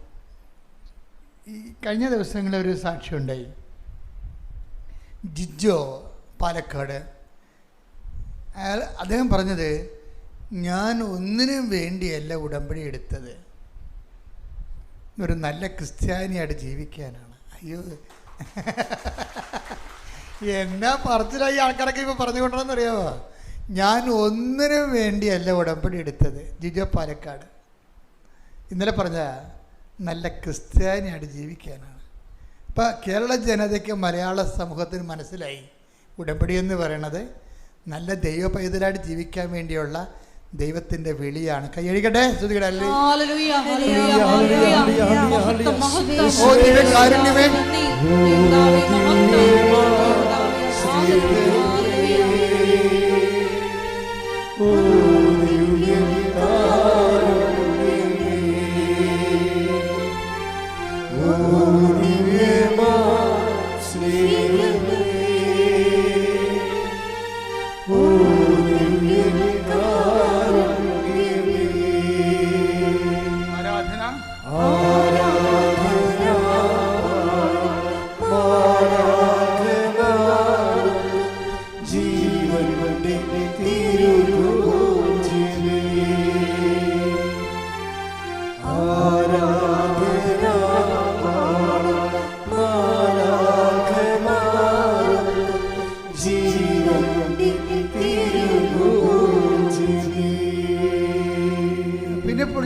പറഞ്ഞൊരു കാര്യമാണ്, എനിക്ക് ഇവിടെ കയറി നിന്ന് ജനങ്ങളുടെ മുമ്പിൽ ദൈവത്തെ മഹത്വപ്പെടുത്താൻ നീ എനിക്കൊരവസരം തരണം. അത് മനസ്സിലായില്ല? അത് തിരിച്ചിട്ടിരിക്കുകയാണ്. ചില പറയും എനിക്ക് ജോലി വേണം, വീട് വേണം, വഴി വേണം, അഡ്മിഷൻ വേണമെന്നല്ലേ പറയണത്. അത് ശരിക്കും പറഞ്ഞാൽ അതിൻ്റെ തന്നെ വേറൊരു അത് നമുക്ക് പ്രാധാന്യം കൊടുക്കുന്ന രീതിയിലുള്ളൊരു സെറ്റിൽമെൻറ്റാണ്. ജിജോ ഇത് സെറ്റ് ചെയ്തിരിക്കണം എന്താണെന്ന് വെച്ച് കഴിഞ്ഞാൽ, എനിക്ക് ഇവിടെ കയറി നിന്ന് 10 മനുഷ്യരുടെ മുമ്പിൽ നീ ചെയ്ത കാര്യങ്ങൾ പറഞ്ഞ് നിന്നെ മഹത്വപ്പെടുത്താൻ എനിക്കൊരവസരം തരണം. കാര്യം വല്ല സാക്ഷ്യങ്ങളും പറഞ്ഞാൽ ഇവിടെ കയറ്റി പറയിപ്പിക്കത്തില്ലല്ലോ, ഞങ്ങൾക്ക് ബോധ്യം വന്നാൽ. ഇവിടെ പറഞ്ഞ എല്ലാ സാക്ഷ്യവും ഞാൻ അംഗീകരിക്കത്തില്ല. എന്താ കാര്യം? അത് ഉടമ്പടി അവർ ഇപ്പോൾ തൽക്കാലം കേട്ട് കഴിയുമ്പോൾ ഒരു ഒക്കെ അടിക്കുന്ന സാധനമാണ്. അതിനകത്ത് വിശ്വാസമുണ്ട്, ദൈവസ്നേഹമുണ്ട്, ഉടമ്പടിയുണ്ട്, അവൻ പറയണ പോലെ ചെയ്തിട്ടുണ്ട്, ദൈവത്തിൻ്റെ ഇടപെടലുണ്ടെന്ന് പറയുമ്പോൾ അവരവിടുന്ന് കൺകറൻ്റായിട്ട് പറയും. പക്ഷെ ഞാനൊരു സാക്ഷ്യം തിരഞ്ഞെടുക്കുമ്പോൾ എനിക്കിതെല്ലാം ഞാൻ ചോദിക്കും. ഈ സാക്ഷ്യത്തിൻ്റെ അകത്ത് മെഡിക്കൽ ഗ്രൗണ്ട് ഇല്ലേ? മെഡിക്കൽ ഗ്രൗണ്ട് ഉണ്ടെങ്കിൽ നമ്മൾ പറയേണ്ട ആവശ്യമില്ലല്ലോ. അത് മെഡിസിൻ്റെ ടെക്നിക്കൽ സയൻറ്റിഫിക് ആയിട്ടുള്ള പ്രൂവ് കിട്ടിയിട്ടല്ലേ അത് നമ്മളോട് ബന്ധമില്ല. അത് ദൈവത്തിൻ്റെ തന്നെ വേറൊരു ദാനം, ഡോക്ടർമാരിലൂടെ കിട്ടണതാണത്. നമുക്കിവിടെ കിട്ടേണ്ടത് ഉടമ്പടി മാത്രമായിരിക്കണം അതിൻ്റെ പ്രധാനപ്പെട്ട കാരണം. അപ്പം അങ്ങനെ ജിജോയ്ക്ക് 2-3 സാക്ഷ്യങ്ങൾ കിട്ടിയപ്പോൾ ജിജോയുടെ സാക്ഷ്യത്തിൽ കൺകറൻ്റ് കിട്ടി. അപ്പോൾ ജിജോ പറഞ്ഞതെന്താണെന്ന് വെച്ച് കഴിഞ്ഞാൽ, ഞാൻ എപ്പോഴാണ് എൻ്റെ തടസ്സങ്ങളും കടങ്ങളൊക്കെ മാറി എൻ്റെ ജീവിതം സെറ്റ് ചെയ്യാൻ തുടങ്ങി എപ്പോഴാണെന്ന് അറിയാമോ? അത് ഞാൻ പത്രം കൊടുക്കാൻ തുടങ്ങിയപ്പോഴാണെന്ന്. അതാണ് വിഷയം. എന്നിട്ട് ഈ കക്ഷി പത്രം കൊടുക്കണ 1-2 അല്ല, ഒരു മാസം വന്നിട്ട് 10 കെട്ട് പത്രം 3 പ്രാവശ്യമായിട്ടും അതായത് 10 കെട്ട് പത്രം 3 പ്രാവശ്യം വാങ്ങിച്ചിട്ടുണ്ട്. എന്നിട്ട് രാത്രി വരെ കൊണ്ടു നടന്ന് കർത്താവിൻ്റെ വേല ചെയ്യാൻ പറഞ്ഞ്, കർത്താവ് സുവിശേഷത്തെക്കുറിച്ച് പറഞ്ഞു, ദൈവത്തെക്കുറിച്ച് പറഞ്ഞു, സഭയെക്കുറിച്ച് പറഞ്ഞു, അനുഭവങ്ങൾ പറഞ്ഞു, കൈമാറി കൊടുക്കുകയാണ്. അതിൻ്റെ പ്രശ്നം വെച്ച് കഴിഞ്ഞാൽ നിങ്ങൾ എപ്പോഴും മനസ്സിലാക്കണം, കാരുണ്യ പ്രവൃത്തികൾ ചെയ്യണതും അത് സുവിശേഷ പ്രവർത്തനം ചെയ്യണതും 2 മാർക്കാണുള്ളത്. സുവിശേഷ പ്രവർത്തനങ്ങൾ ചെയ്യണതും കാരുണ്യ പ്രവർത്തികൾ ചെയ്യണതും 2 മാർക്കാണ്. ഇപ്പം നേരത്തെയുള്ള മാർപ്പാപ്പ ഇരുന്നപ്പോൾ കാരുണ്യ പ്രവർത്തിക്കായിരുന്നു പ്രാധാന്യം. പുതിയ മാർപ്പാപ്പ വന്നപ്പോൾ സുവിശേഷ പ്രവർത്തനത്തിനായിരിക്കും പ്രാധാന്യം. വ്യത്യാസം വന്നിട്ടില്ലേ? സഭ ഓരോ കാലത്തും ഇങ്ങനെ പരിപോഷിപ്പിക്കപ്പെട്ടുകൊണ്ടിരിക്കും. ഫ്രാൻസിസ് മാർപ്പാപ്പ കാരുണ്യ പ്രവൃത്തിക്കായിരുന്നു പ്രാധാന്യം. പുതിയ മാർപ്പാപ്പ വന്നപ്പോൾ കർത്താവിനെ അറിയാത്തവരെ അറിയിക്കുക എന്നുള്ള മിഷനെയാണ് പ്രാധാന്യം. എന്താ കാര്യം എന്ന് വെച്ചാൽ സുവിശേഷത്തിൽ ഏതിനാണ് വിലയെന്ന് ചോദിച്ചാൽ രണ്ടും മസ്റ്റാണ്. പക്ഷേ വില നോക്കുമ്പോൾ നമുക്ക് മനസ്സിലാകും. ഇപ്പോൾ തന്നെ ഉദാഹരണത്തിന് കാരുണ്യ പ്രവൃത്തി ചെയ്യുമ്പോൾ അതിൻ്റെ ഒരു റിസൾട്ട് എന്താണ്? ഉദാഹരണത്തിന് മത്തായിയുടെ സുവിശേഷം 25:34 എടുത്ത് ശ്രുതികടെ ഹല്ലേലൂയ ഹല്ലേലൂയ ഹല്ലേലൂയ ഹല്ലേലൂയ ഹല്ലേലൂയ യേശുവേ നന്ദി ഹല്ലേലൂയ ഹല്ലേലൂയ ഹല്ലേലൂയ യേശുവേ ആരാധന ആരാധന ആരാധന മത്തായി 25:34. മത്തായി 25:34. അനന്തരം രാജാവ് തന്റെ വലതുഭാഗത്തുള്ളവരോട് അരുളി ചെയ്യും, എന്റെ പിതാവിനാൽ അനുഗ്രഹിക്കപ്പെട്ടവരെ വരുവിൻ. ലോകസ്ഥാപനം മുതൽ നിങ്ങൾക്കായി സജ്ജമാക്കിയിരിക്കുന്ന രാജ്യം അവകാശപ്പെടുത്തുവിൻ. എന്തെന്നാൽ എനിക്ക് വിശന്നു, നിങ്ങൾ ഭക്ഷിക്കാൻ തന്നു. എനിക്ക് ദാഹിച്ചു, നിങ്ങൾ കുടിക്കാൻ തന്നു. ഞാൻ പരദേശിയായിരുന്നു, നിങ്ങൾ എന്നെ സ്വീകരിച്ചു. ഞാൻ നഗ്നനായിരുന്നു, നിങ്ങൾ എന്നെ ഉടുപ്പിച്ചു. ഞാൻ രോഗിയായിരുന്നു, നിങ്ങൾ എന്നെ സന്ദർശിച്ചു. ഞാൻ കാരാഗൃഹത്തിലായിരുന്നു, നിങ്ങൾ എന്റെ അടുത്ത് വന്നു. ഇതാണ് നമ്മൾ കാരുണ്യ പ്രവൃത്തികളിലൂടെ ചെയ്യുന്നത്. അപ്പോഴേ ആ കാരുണ്യ പ്രവൃത്തി റിസൾട്ട് എന്താണ്? എന്താ അവസാനം 34 എന്താ പറയണത്? എൻ്റെ പിതാവിനാൽ അനുഗ്രഹിതരെ വരുവിൻ, ലോകാരംഭം മുതലുള്ള രാജ്യം നിങ്ങൾ അവകാശമാക്കുവിനെന്ന് പറയും. അപ്പം നമുക്ക് ഉടമസ്ഥ കിട്ടി. എൻ്റെ അടുത്ത് വരുന്നൊരു ട്വിസ്റ്റിങ് വരണമെന്ന് വെച്ച് കഴിഞ്ഞാൽ ഇനി സുവിശേഷ കൈമാറ്റമാണ് രണ്ടാമത്തത്. സുവിശേഷ കൈമാറ്റത്തിൻ്റെ വിഷയം എന്താണ് പറയണത്? അവകാശമാക്കുന്ന പൊസിഷൻ ചെറുതോ വലുതോ എന്നുള്ളത് വേറൊരു വിഷയമാണ്. അതാണ് 5:19 എടുത്ത് 5:19. മത്തായി 5:19. ഈ പ്രമാണങ്ങളിൽ കൽപ്പനകളിൽ ഏറ്റവും നിസ്സാരമായ ഒന്ന് ലംഘിക്കുകയോ ലംഘിക്കാൻ മറ്റുള്ളവരെ പഠിപ്പിക്കുകയോ ചെയ്യുന്നവൻ സ്വർഗരാജ്യത്തിൽ ചെറിയവനെന്ന് വിളിക്കപ്പെടും. എന്നാൽ അത് അനുസരിക്കുകയും പഠിപ്പിക്കുകയും ചെയ്യുന്നവൻ സ്വർഗരാജ്യത്തിൽ വലിയവനെന്ന് വിളിക്കപ്പെടും. അപ്പൊ അതായത് വിശ്വാസം കൈമാറുന്നവൻ, വിശ്വാസം പഠിപ്പിക്കുന്നവൻ, വിശ്വാസം പ്രചരിപ്പിക്കുന്നവൻ, അവനാരാണ്? ദൈവരാജ്യത്തിലെ വലിയവനാണ്. മറ്റേതെന്താണ്? ദൈവരാജ്യം അവകാശപ്പെടുത്തിയിരിക്കുന്നേ ഉള്ളൂ. ചെറുതാ വലുതാണെന്ന് നമുക്കറിയത്തില്ല. വലുതാകണമെന്നുണ്ടെങ്കിൽ എന്ത് ചെയ്യണം? സുവിശേഷം കൈമാറണം, കർത്താവിനെ അറിയാത്തവരെ അറിയിക്കണം. അതാണ് ജിജോ പറയണത്. എനിക്ക് പത്രം ഞാൻ കൈമാറാൻ തുടങ്ങിയപ്പോഴേ ആണ് എനിക്ക് കർത്താവ് ഇടപെടാൻ തുടങ്ങിയെന്ന്. എന്താ കാര്യത്തിൽ അവന് കൊടുത്തിരിക്കുന്ന വരം അതാണ്, സുവിശേഷ കൈമാറ്റമാണ്. അപ്പം സുവിശേഷ കൈമാറ്റത്തിന് ധൈര്യമില്ലാത്തത് എനിക്ക് വേണത് ഉടമ്പടി എടുക്കാൻ പറ്റും, പക്ഷേ റിസൾട്ട് വലുതായിട്ട് പ്രതീക്ഷിക്കരുത്. റിസൾട്ട് ഉണ്ടാകും, തീർച്ചയായിട്ടും ഉണ്ടാകും. കാരുണ്യ പ്രവൃത്തി റിസൾട്ട് ഉണ്ടല്ലോ, പ്രാർത്ഥനയുടെ റിസൾട്ട് ഉണ്ടാകും. അപ്പോൾ അതേസമയം തന്നെ പ്രാർത്ഥന കൊണ്ട് മാത്രമല്ല, ഇപ്പോൾ നമുക്ക് വെള്ളം കുടിക്കാതെ നമുക്ക് ജീവിക്കാൻ പറ്റത്തില്ല. കഴിഞ്ഞ ദിവസങ്ങളിൽ ഞാൻ ഡെയിലി ബ്രെഡിൽ പറഞ്ഞതാണ്, വെള്ളം കുടിച്ചാൽ എന്ത് പറ്റും? കിഡ്നിയും കരളും എല്ലാം അടിച്ചു പോകും, അല്ലേ? അതുപോലെയാണ് വെള്ളം കുടിക്കണ പോലെ വെള്ളത്തിന് എന്തുമാത്രം പ്രാധാന്യം നമ്മുടെ ജീവിതത്തിലുണ്ട്. ആൾക്കാർ വേണം നമ്മുടെ സൗന്ദര്യം വരെ വെള്ളം കുടിക്കുന്നവർക്കുള്ളതാണ്, അല്ലേ? വെള്ളം കുടിക്കുന്നവർക്ക് നല്ല സൗന്ദര്യം ഉണ്ടാകുന്നതാണ് പറയണത്. കാര്യം എന്താ? തൊലിയൊക്കെ ഇങ്ങനെ കുത്തുന്ന നനഞ്ഞ് മെഴുകി അങ്ങനെ ഇരിക്കും ഭംഗിയായിട്ട്. വെള്ളം കുടിച്ചില്ലെങ്കിൽ ചുക്കി ചുളുങ്ങിയിരിക്കും, അല്ലേ? ഡീഹൈഡ്രേഷൻ ഉണ്ടാകും. പ്രാർത്ഥനയുടെ റോൾ അതാണ്, വെള്ളമാണ്. വെള്ളം എന്തുമാത്രം അത്യന്താപേക്ഷിതമാണോ അത്രയും അത്യന്താപേക്ഷിതമാണ് പ്രാർത്ഥന.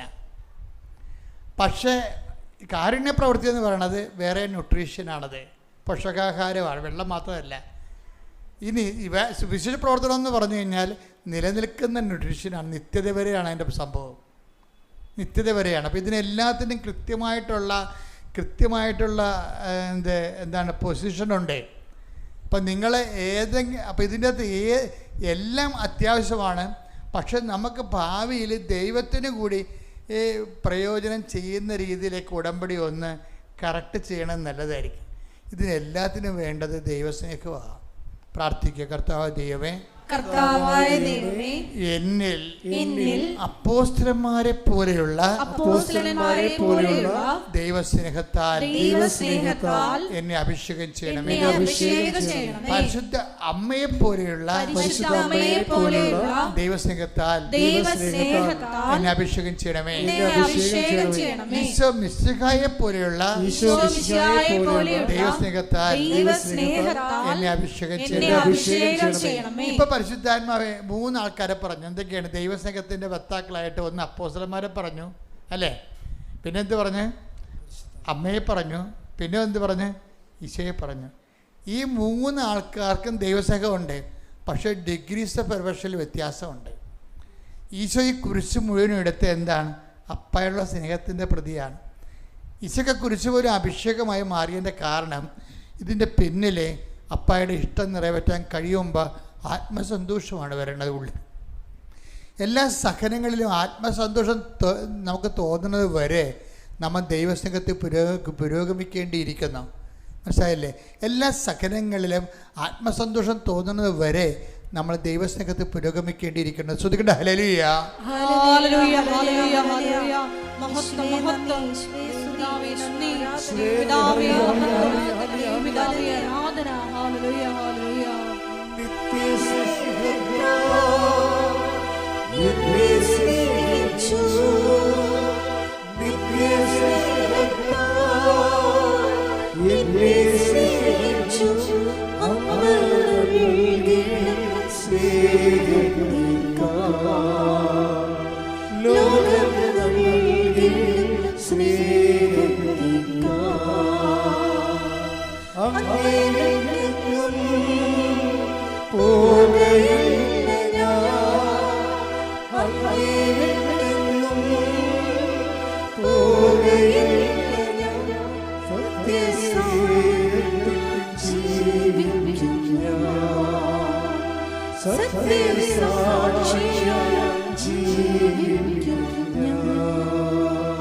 പരിശുദ്ധ പരമ ദിവ്യകാരുണ്യത്തിന് ആരാധനയും സ്തുതിയും പുകഴ്ചയും ഉണ്ടായിരിക്കട്ടെ. നമ്മൾ 89-ാം സങ്കീർത്തനത്തിൽ പറയണത്, എൻ്റെ തിരഞ്ഞെടുക്കപ്പെട്ടവനുമായി ഞാനൊരു ഉടമ്പടി ചെയ്യുമെന്നാണ്.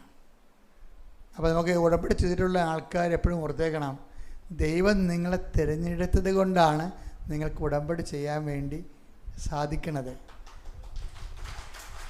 Hallelujah, hallelujah. അപ്പോൾ അതുകൊണ്ട് തന്നെ കുറച്ച് സന്തോഷം ഉണ്ടാകുകയും ചെയ്യണം, കുറച്ച് സീരിയസും ആകണം. എന്താണ്? ദൈവം എന്നെ തിരഞ്ഞെടുത്ത കൊണ്ടാണ് എനിക്ക് ഉടമ്പടി ചെയ്യാൻ കഴിയണത്. അപ്പോൾ എന്തു ചെയ്യും?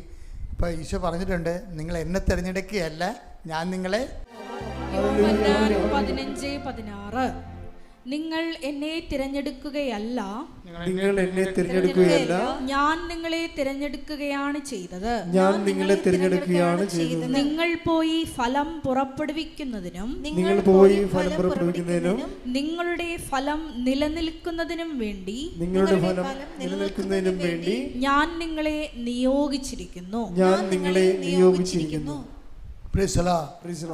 അപ്പോൾ 89-ാം സങ്കീർത്തനത്തിൽ പറയുന്ന എൻ്റെ തിരഞ്ഞെടുക്കപ്പെട്ടവരുമായിട്ടാണ് ഞാൻ ഉടമ്പടി ചെയ്യുന്നത് എന്ന് പറയുമ്പോൾ 15-16 എന്താ പറയണത്? നിങ്ങൾ എന്നെ തിരഞ്ഞെടുക്കുകയല്ല, ഞാൻ നിങ്ങളെ. അപ്പോൾ ഉടമ്പടി ചെയ്യാൻ വേണ്ടി നിങ്ങൾ വന്നില്ലേ? നിങ്ങൾ ആര് തിരഞ്ഞെടുത്തതാണ്? ദൈവം തിരഞ്ഞെടുത്തതാണ് ദൈവവിളി എന്ന് പറയണത്. ശ്രുതിക്കട്ടെ ഹല്ലേലൂയ, ഹല്ലേലൂയ, ഹല്ലേലൂയ, ഹല്ലേലൂയ. ഉടമ്പടി എന്ന വലിയ പ്രാർത്ഥനാ പദ്ധതിയിലേക്ക് നീ നേരിട്ട് ഞങ്ങളെ വിളിച്ചു ചേർത്തതിന്, തിരഞ്ഞെടുത്തതിന് നന്ദി പറയുന്നു. ഹല്ലേലൂയ.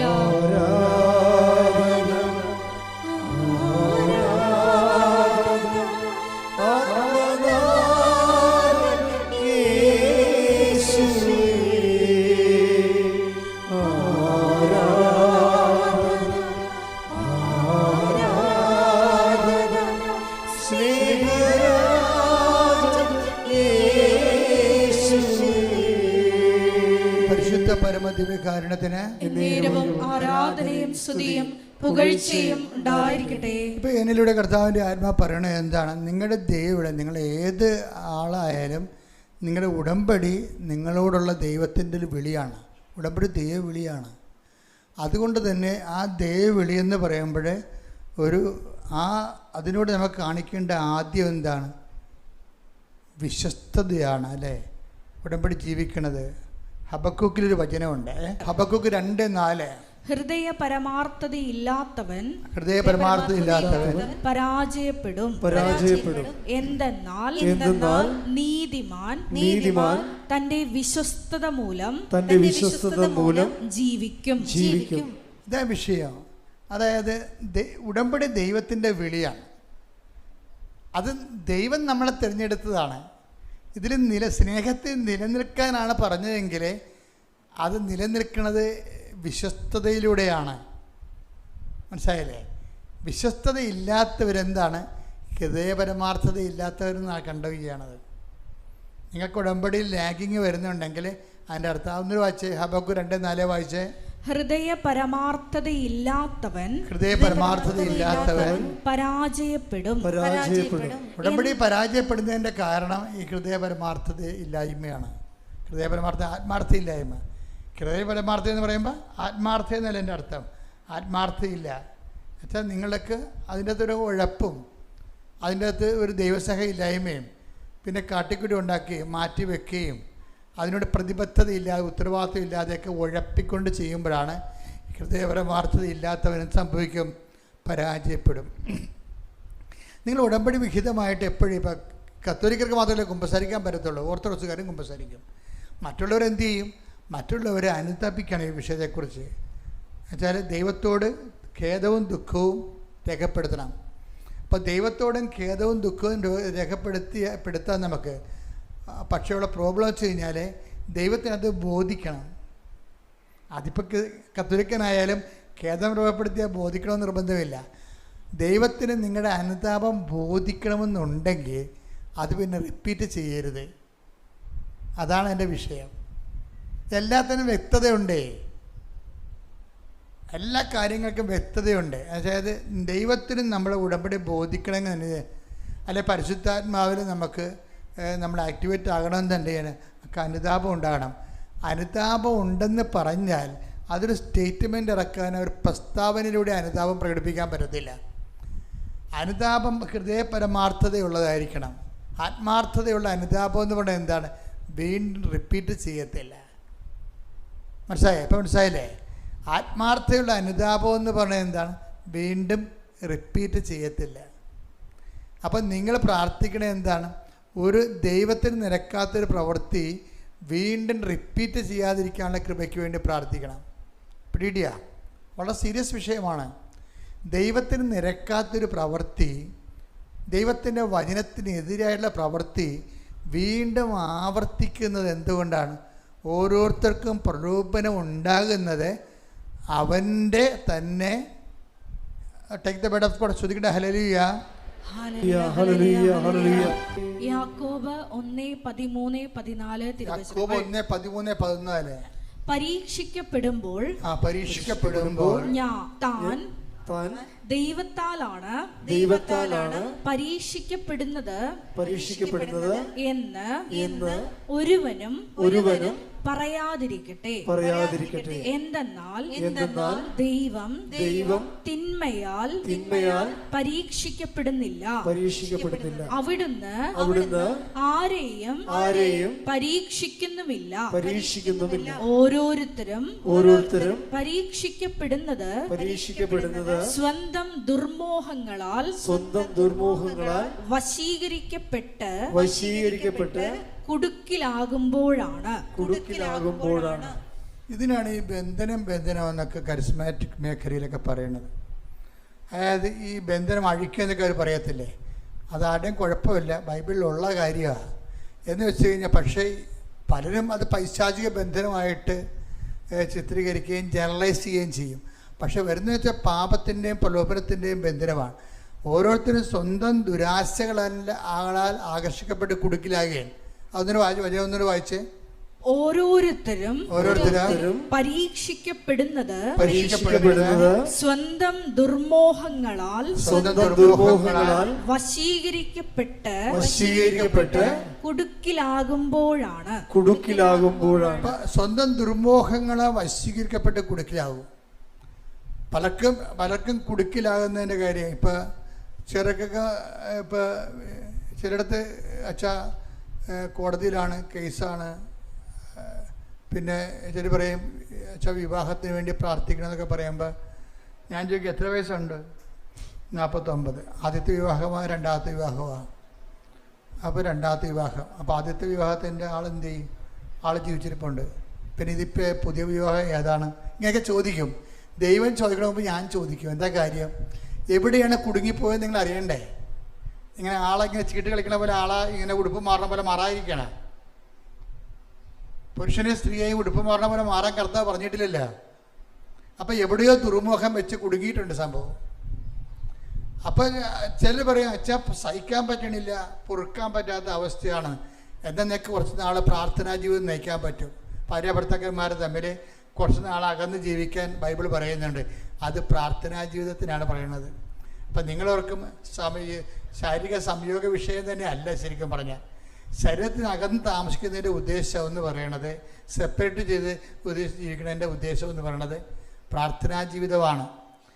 പ്രാർത്ഥനാ ജീവിതം കൊണ്ടും അവൻ ശരിയായില്ലെങ്കിൽ നിനക്ക് സഭയോട് പറയാം. സഭയാണ് പിന്നെ തീരുമാനിക്കുന്നത് കർത്താവ് യോജിപ്പിച്ചതാണ് അല്ലേ, അതിൻ്റെ കണ്ടീഷൻസ് ഉണ്ടോ ഇല്ലേ. അപ്പോൾ സഭ കൂടി നിനക്ക് അത് കൺഗ്രസ് തന്നാൽ പിന്നെ നമ്മൾ ഫ്രീ ആയി. എന്താ കാര്യം? നമുക്കിവിടെ 10-50 കൊല്ലം ജീവിച്ചാൽ പോരല്ലോ. ഞാൻ നിത്യതയെക്കുറിച്ച് പറയുമ്പോൾ നിങ്ങളവർക്ക് ഈ അച്ഛൻ എന്താണ് എപ്പോഴും നിത്യതയെക്കുറിച്ച് പറയുന്നത്? ജീവിതമല്ലേ പ്രശ്നം. കഴിഞ്ഞ പ്രാവശ്യം എന്താ പറഞ്ഞത്? നിത്യജീവിതം തുടങ്ങണത് ഇവിടുന്ന് തന്നെ തുടങ്ങുകയാണെന്ന് പറഞ്ഞില്ലേ? അതിൻ്റെ കാര്യം എന്ന് വെച്ച് കഴിഞ്ഞാൽ ഇവിടെ തുടങ്ങാത്തൊരു ജീവിതം നമുക്കില്ല. ഇവിടെ നിത്യജീവിതം തുടങ്ങിയ ആൾക്കാരുടെ കണ്ടിന്യൂഷനാണ് ശരീരം ആവശ്യമില്ലാത്ത ഒരു ജീവിതാവസ്ഥകളിലേക്ക് ദൈവത്തിൻ്റെ കൂടെ നമ്മൾ ജീവിക്കുന്നത്. അപ്പോൾ ഇതിനെക്കുറിച്ച് നിങ്ങൾക്ക് വ്യക്തത ഉണ്ടാകണം. അപ്പം ഞാൻ മാതാവിൻ്റെ പ്രത്യക്ഷീകരണത്തെക്കുറിച്ച് ഇടയ്ക്കിടയ്ക്ക് പറയണത് എന്തുകൊണ്ടാണ്? മാതാവിൻ്റെ പ്രത്യക്ഷീകരണം സമയഘടികാരം നെഞ്ചിൽ ചാർത്തി ദുരന്തമുണ്ടാകാൻ പോണ പ്രാർത്ഥിക്കണം നമ്മ പറഞ്ഞതിൻ്റെ പിന്നിലാണ്. അത് പ്രതിഷ്ഠിക്കപ്പെട്ടപ്പോഴും ആണ് അമ്മ അതിൻ്റെ അടുത്ത ഘടകമായിട്ട് ഉടമ്പടി തന്നിരിക്കുന്നത്. പ്രത്യക്ഷീകരണത്തിൻ്റെ അടയാളമാകാൻ വേണ്ടി ഉടമ്പടി തന്നിരിക്കുന്നത്. അപ്പോൾ എപ്പോഴും ഉടമ്പടി എടുത്തിട്ടുള്ളവരും ഉടമ്പടി ജീവിക്കുന്നവരും ശ്രദ്ധിക്കണം, ഞാൻ മാതാവിൻ്റെ പ്രത്യക്ഷീകരണത്തിൻ്റെ സാക്ഷിയാണെന്ന്. മാതാവിൻ്റെ പ്രത്യക്ഷീകരണത്തിൻ്റെ സാക്ഷി എന്ന് വെച്ച് കഴിഞ്ഞാൽ അവസാന കാലങ്ങളിലെ കളറാണ് ഈ കാണുന്നത്. കണ്ടില്ലേ? അവസാന കാലങ്ങളിൽ വെടിയും പുകയും കണ്ടില്ലേ, കൊടുങ്കാറ്റും എല്ലാം. നമ്മൾ എന്താ പറയുന്നത്? പ്രപഞ്ച പ്രകൃതിയുടെ മാതാവേ. ഇപ്പം നമ്മൾ എന്താ പറയുന്നത്? ഇപ്പം ഐശ്വര്യ, അതായത് ഡോക്ടർ ഐശ്വര്യ എന്ന് പറഞ്ഞൊരു മോഡി ദിവസം സാക്ഷ്യം പറഞ്ഞു. അപ്പോൾ അവർ ഡോക്ടർ ഐശ്വര്യ, അപ്പോൾ അവർ 2016 അന്നത്തെ മരിയൻ തപസ്സുദേനം കൂടിയതാണ്. അവർക്ക് അങ്ങനെ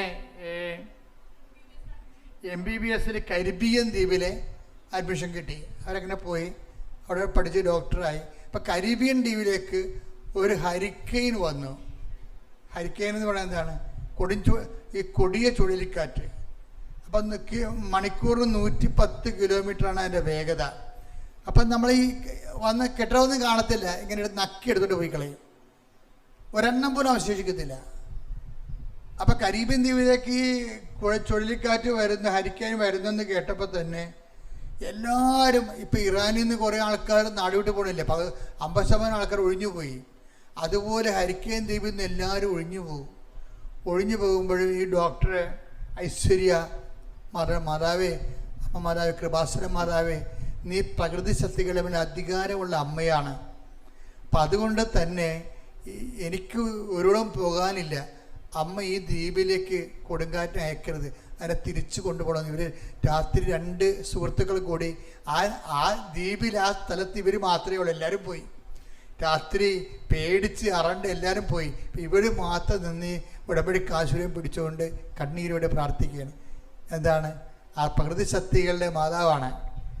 പ്രകൃതി ശക്തികൾ, അതായത് നമ്മൾക്ക് ഈ അമ്മ ദുരന്തമുണ്ടാകുമ്പോൾ പ്രാർത്ഥിക്കണമെന്ന് പറഞ്ഞ് പ്രത്യക്ഷപ്പെട്ടതിൻ്റെ അടുത്ത മാസമാണ് സുനാമി ഉണ്ടാകുന്നത്. അപ്പം അതിനു വേണ്ടി അതുകൊണ്ട് തന്നെ പ്രകൃതി ശക്തികളും ഉണ്ടാകാൻ പോകുമ്പോഴും അതിന് എതിരെ ഉണ്ടാകുന്നതും അന്ത്യകാലത്തിൻ്റെ അവസ്ഥ ആരംഭിക്കുമ്പോഴൊക്കെ എല്ലാം കൃപാസനം മാതാവിൻ്റെ പ്രത്യക്ഷീകരണം സഭ പഠിച്ചിട്ട് ഈ ഉടമ്പടി ലോകം മുഴുവനും പ്രചരിക്കപ്പെടുകയും ഉടമ്പടി ജനങ്ങളെല്ലാം ഉടമ്പടിയിലായിരിക്കുകയും ചെയ്യണം. കർത്താവിൻ്റെ അന്ത്യകാല വരവിൽ എല്ലാവരും ദൈവത്തോട് ഉടമ്പടി ജീവിതം ജീവിച്ച് വിശുദ്ധി നൽകുന്ന സംരക്ഷണത്തിലാണ് നമ്മൾ ദൈവത്തെ മനുഷ്യരാശി കണ്ടെത്തണതും കാണുന്ന മുഖാമുഖം ദർശിക്കണതും. അപ്പോൾ ഒരു മുഖാമുഖം ദർശിക്കുക എന്നുള്ള ഒരു വിഷയം എനിക്ക് പറയാതിരിക്കാൻ പറ്റത്തില്ല. കാര്യം നിങ്ങൾ പറയുമ്പോൾ സാധാരണ വിഷയമായിരിക്കും ഞാൻ ആദ്യം പറയണത്. ചെന്ന് എത്തണത് എവിടെയാണ്? ചില ചിട്ടിയും പട്ടിയും കൊട്ടയൊക്കെ പറയത്തുള്ളൂ ആദ്യം. പക്ഷെ ചെന്ന് എത്തണത് എവിടെയാണ് നിങ്ങൾ നോക്കണം. എവിടെയാണ്? നിത്യതയിലുമായിട്ടുള്ള ബന്ധത്തിലാണ്. നിങ്ങളെ ഊട്ടി ഉറപ്പിക്കാൻ വേണ്ടിയാണ് നിങ്ങൾ ഗ്യാപ്പില്ലാത്ത നിങ്ങൾ എൻ്റെ സ്നേഹത്തിൽ നിലനിൽക്കുമെന്ന് പറയണത്. അപ്പം നിങ്ങളെപ്പോഴും നമ്മുടെ മുമ്പിൽ എപ്പോഴും പ്രാർത്ഥിക്കണം, കർത്താവേ എൻ്റെ ജീവിത ആവശ്യം കഴിഞ്ഞാലും അങ്ങയുടെ ഉടമ്പടി നിലനിൽക്കാൻ എന്നെ സഹായിക്കണമേ. ഇതുമാത്രം മനുഷ്യരാണെന്നറിയാമോ? ഞാൻ ഫിലാഡൽഫിയ ധ്യാനിപ്പിച്ചുകൊണ്ടിരിക്കുകയാണ്. അപ്പോഴ് അമ്മ പറഞ്ഞു, അടുത്ത ധ്യാനം അഗ്നിസ്നാന ധ്യാനമാണ്, മരിയൻ അഗ്നിസ്നാന ധ്യാനമാണെന്ന് പറഞ്ഞു. ഞാൻ മറന്നുപോയപ്പോഴേ ഭയങ്കര തിരക്കായിരുന്നു. ഞാൻ എൻ്റെ ഡയറിയെക്കുറിച്ചിട്ട് മരിയൻ അഗ്നിസ്നാന ധ്യാനം എന്തിനാണ്? നിത്യ ഉടമ്പടിക്ക് അഗ്നിസ്നാന സ്നാനമെന്ന്. അതായത് നിത്യ ഉടമ്പടി, അതായത് ചില ആൾക്കാർക്ക് നിത്യമായിട്ട് ഉടമ്പടി ജീവിക്കണമെന്ന് ആഗ്രഹമുണ്ട്. ഇവിടെ തന്നെ എന്തുമാത്രം ആൾക്കാർ പറയും, ഞങ്ങൾ കുടുംബവും ഇനി നിത്യമായിട്ട് ഉടമ്പടി തന്നെ ജീവിക്കും, ഞങ്ങളുടെ ജീവിതം ഇനി ഉടമ്പടി ജീവിതമാണ്, മരണം വരെ ഞങ്ങൾ ഉടമ്പടി ജീവിക്കുക എന്നൊക്കെ പറയുന്നില്ലേ. അപ്പം നിത്യ ഉടമ്പടിക്ക് മരിയൻ ഇപ്പോൾ പുതിയ നമുക്ക് കെട്ടിടങ്ങളൊക്കെ രൂപപ്പെട്ട് വരുന്നു. അപ്പോൾ നമുക്ക് താമസിച്ചുള്ള ധ്യാനം ഉണ്ടാകും. അതെന്താണ്? മരിയൻ അഗ്നിസ്നാന ധ്യാനമാണ്. എന്തിനാണ്? നിത്യ ഉടമ്പടി ജീവിക്കാൻ ആഗ്രഹിക്കുന്നവർക്ക്. അതായത് എപ്പോഴും നമ്മൾക്ക് എപ്പോഴും നമ്മൾ ശ്രദ്ധിക്കേണ്ടത്, ദൈവത്തിന് നിങ്ങളൊരു ഒരു മെസ്സേജ് കൊടുക്കണം. എന്താ വെച്ചാൽ, കർത്താവ് എനിക്ക് ഉടമ്പടി ജീവിക്കാൻ ആഗ്രഹമുണ്ട്, പിന്നെ അതേസമയത്ത് തന്നെ ഒത്തിരിയേറെ പലതരത്തിലുള്ള അലട്ടലുകളുണ്ട്. അതുകൊണ്ട് എന്നെ കർത്താവ് പറഞ്ഞ പോലെ ഇതുപോലെയുള്ള പ്രലോഭനങ്ങൾ ഉൾപ്പെടുത്താതെ എൻ്റെ ജീവിക്കാനുള്ള മാർഗം എനിക്ക് തന്ന് എൻ്റെ ജീവിത നിലവാരം മെച്ചപ്പെടുത്തിക്കൊണ്ട്, ജീവിത നിലവാരം മെച്ചപ്പെടുത്തുന്നത് നമ്മൾ ജീവിക്കണ്ടേ, അന്തസ്സോടെ ജീവിക്കണം. നമ്മൾ മനുഷ്യരല്ലേ. അപ്പം നമ്മൾ മൃഗങ്ങളൊന്നും അല്ലല്ലോ. നല്ല വീട് വെച്ച് കുഞ്ഞുങ്ങളൊക്കെ നല്ല നിലവാരത്തിൽ പഠിപ്പിച്ചു, നല്ല ഭക്ഷണം കഴിച്ച് മിടുക്കനും പിടിക്കുമായി നമ്മൾ ജീവിക്കും. അതാണ് ഈശോ പറഞ്ഞതാണ്, ഈശോ പറയാത്തതല്ല. ഈശോ പറഞ്ഞ് ഇതൊക്കെ നിങ്ങൾക്ക് ആവശ്യമാണെന്ന് എൻ്റെ സ്വർഗസ്ഥനായ പിതാവ് അറിയുന്നു. അപ്പോൾ അതെല്ലാം വേണം. നമുക്ക് നല്ല വീട് വേണം, നല്ല ആരോഗ്യം വേണം, നല്ല സൗന്ദര്യം വേണം, നല്ല ആത്മവിശ്വാസം വേണം. നമ്മൾ ദൈവത്തിൻ്റെ പൈതലാണ് നമ്മൾ. അപ്പോൾ ഇതൊക്കെ നിങ്ങൾക്ക് ആവശ്യമാണ്. ഇതൊക്കെ നിങ്ങൾക്ക് ആവശ്യമാണ്. സ്വർഗസ്ഥനായ പിതാവിന് അറിയാം. എന്ത് ചെയ്യണം? നിങ്ങൾ ആദ്യം ഉടമ്പടി ജീവിക്കാൻ പറയും. ആദ്യം ദൈവരാജ്യത്തെയും അതിൻ്റെ നീതിയെയും കുറിച്ച് അന്വേഷിക്കുക. കൈയടിച്ച് ശ്രദ്ധിക്കട്ടെ. ഹല്ലേലൂയ, ഹല്ലേലൂയ, ഹല്ലേലൂയ, ഹല്ലേലൂയ, ഹല്ലേലൂയ, ഹല്ലേലൂയ. യേശുവേ നന്ദി. ഹല്ലേലൂയ, ഹല്ലേലൂയ. ആത്മാവേ, ആത്മാവേ ഞങ്ങളിൽ നിറയണമേ.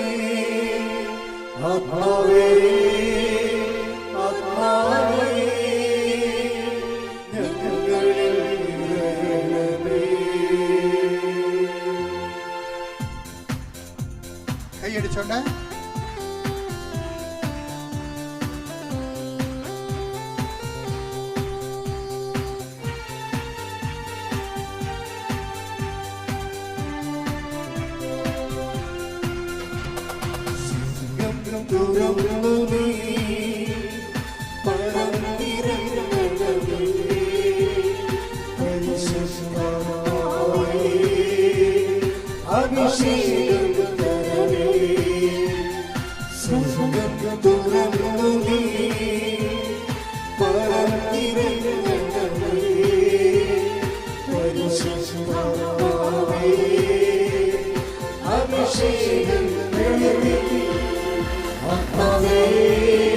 ആത്മാവേ ഞങ്ങളിൽ നിറയണമേ.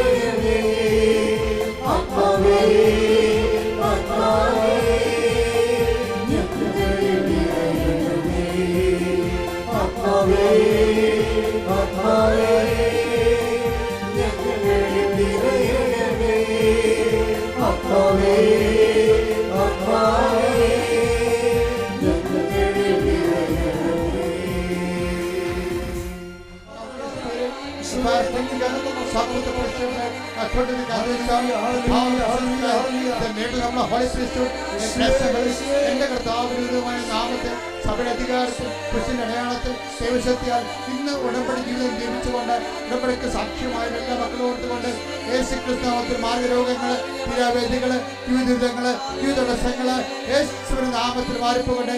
എന്റെ കർത്താവിനുമായ കർത്താവേ, അനുഗ്രഹത്തിന്റെ അത്ഭുതകരം ഓരോ മകളുടെ മേലും ഓരോ മകളുടെ മേലും വെക്കണമേ.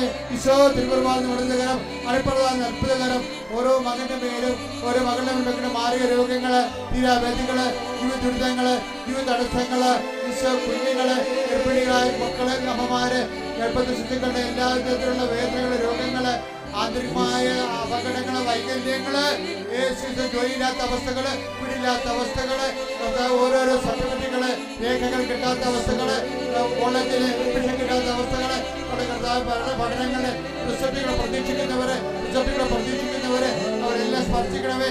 അതുപോലെ തന്നെ കുടുംബത്തിന്റെ സമാധാനം, മക്കളില്ലാത്തവര്, സമാധാനം അകത്ത് ജീവിക്കുന്നവര്, ഭാര്യ ഭർത്താക്കന്മാർ അകത്ത് ജീവിക്കുന്നവര്, കേസ് അകപ്പെട്ടിരിക്കുന്നവര്, പലതരത്തിലുള്ള വിഷമം അനുഭവിക്കുന്നവര്, കേസ് അകപ്പെട്ടിരിക്കുന്ന പോലീസ് കേസ് അകപ്പെട്ടിരിക്കുന്നവര് യേശുവിന്റെ നാമത്തില് സാമ്പത്തിക തകർച്ചയുള്ളവര്, നടപടി നേരിടുന്നവര്, ഈശോ സ്ഥല സംബന്ധമായ വിഷയങ്ങള്, സ്ഥലങ്ങൾ നഷ്ടപ്പെട്ടവര്, സ്ഥലം വിൽക്കാനുള്ളവര്, വാങ്ങാനുള്ളവര്, ഈശോവാസികളുമായി പലതരത്തിലുള്ള തടസ്സങ്ങളും തകരാറുകളും വിശ്വാസം നഷ്ടപ്പെട്ടു പോയവര്, വിശ്വാസം വ്യതിരിച്ചു പോയവര് എല്ലാവരും ജീവനോടെ പ്രത്യക്ഷപ്പെട്ട പരിശുദ്ധ അമ്മയുടെ മാധ്യസ്ഥത്തില് യേശുവിന്റെ ദിവ്യകാരണത്തിന്റെ സത്യാൽ മാറിയ രോഗങ്ങള്, തീരവേദികള്, ജീവിതങ്ങള്, ജീവിതങ്ങള് യേശുവിന്റെ നാമത്തിൽ മാറിപ്പോകട്ടെ.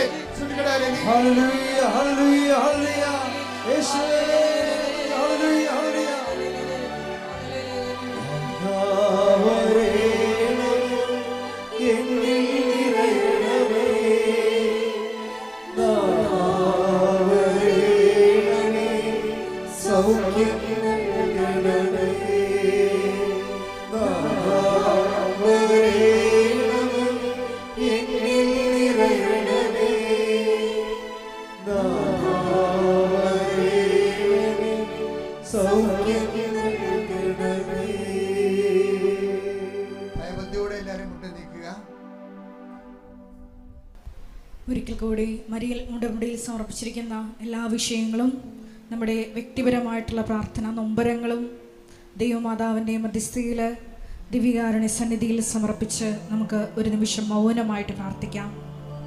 നമ്മുടെ വിഷമങ്ങൾ കണ്ടറിഞ്ഞ് നമ്മളോടൊത്ത് സഞ്ചരിക്കാൻ ദൈവമാതാവിനെ തന്ന ദൈവപിതാവിൻ്റെ സ്നേഹത്തിന് നമുക്ക് ഹൃദയത്തിൽ നന്ദി പറയാം.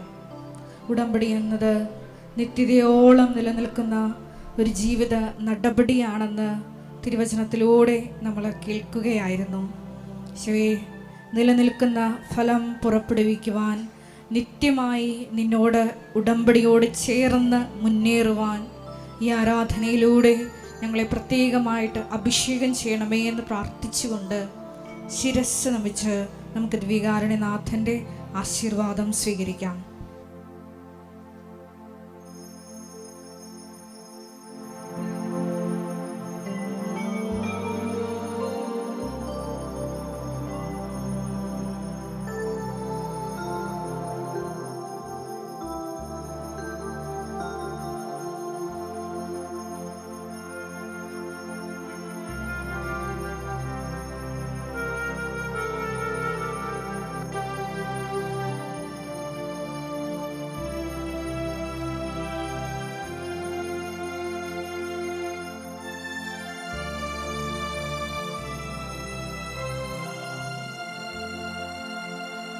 പരിശുദ്ധ പരമാ ദിവ്യകാരുണ്യമേ,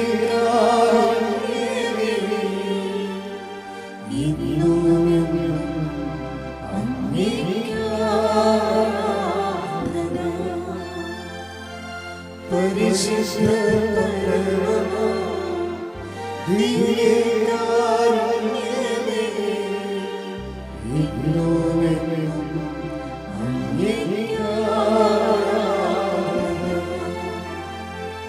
പരിശുദ്ധ പരമാ ദിവ്യ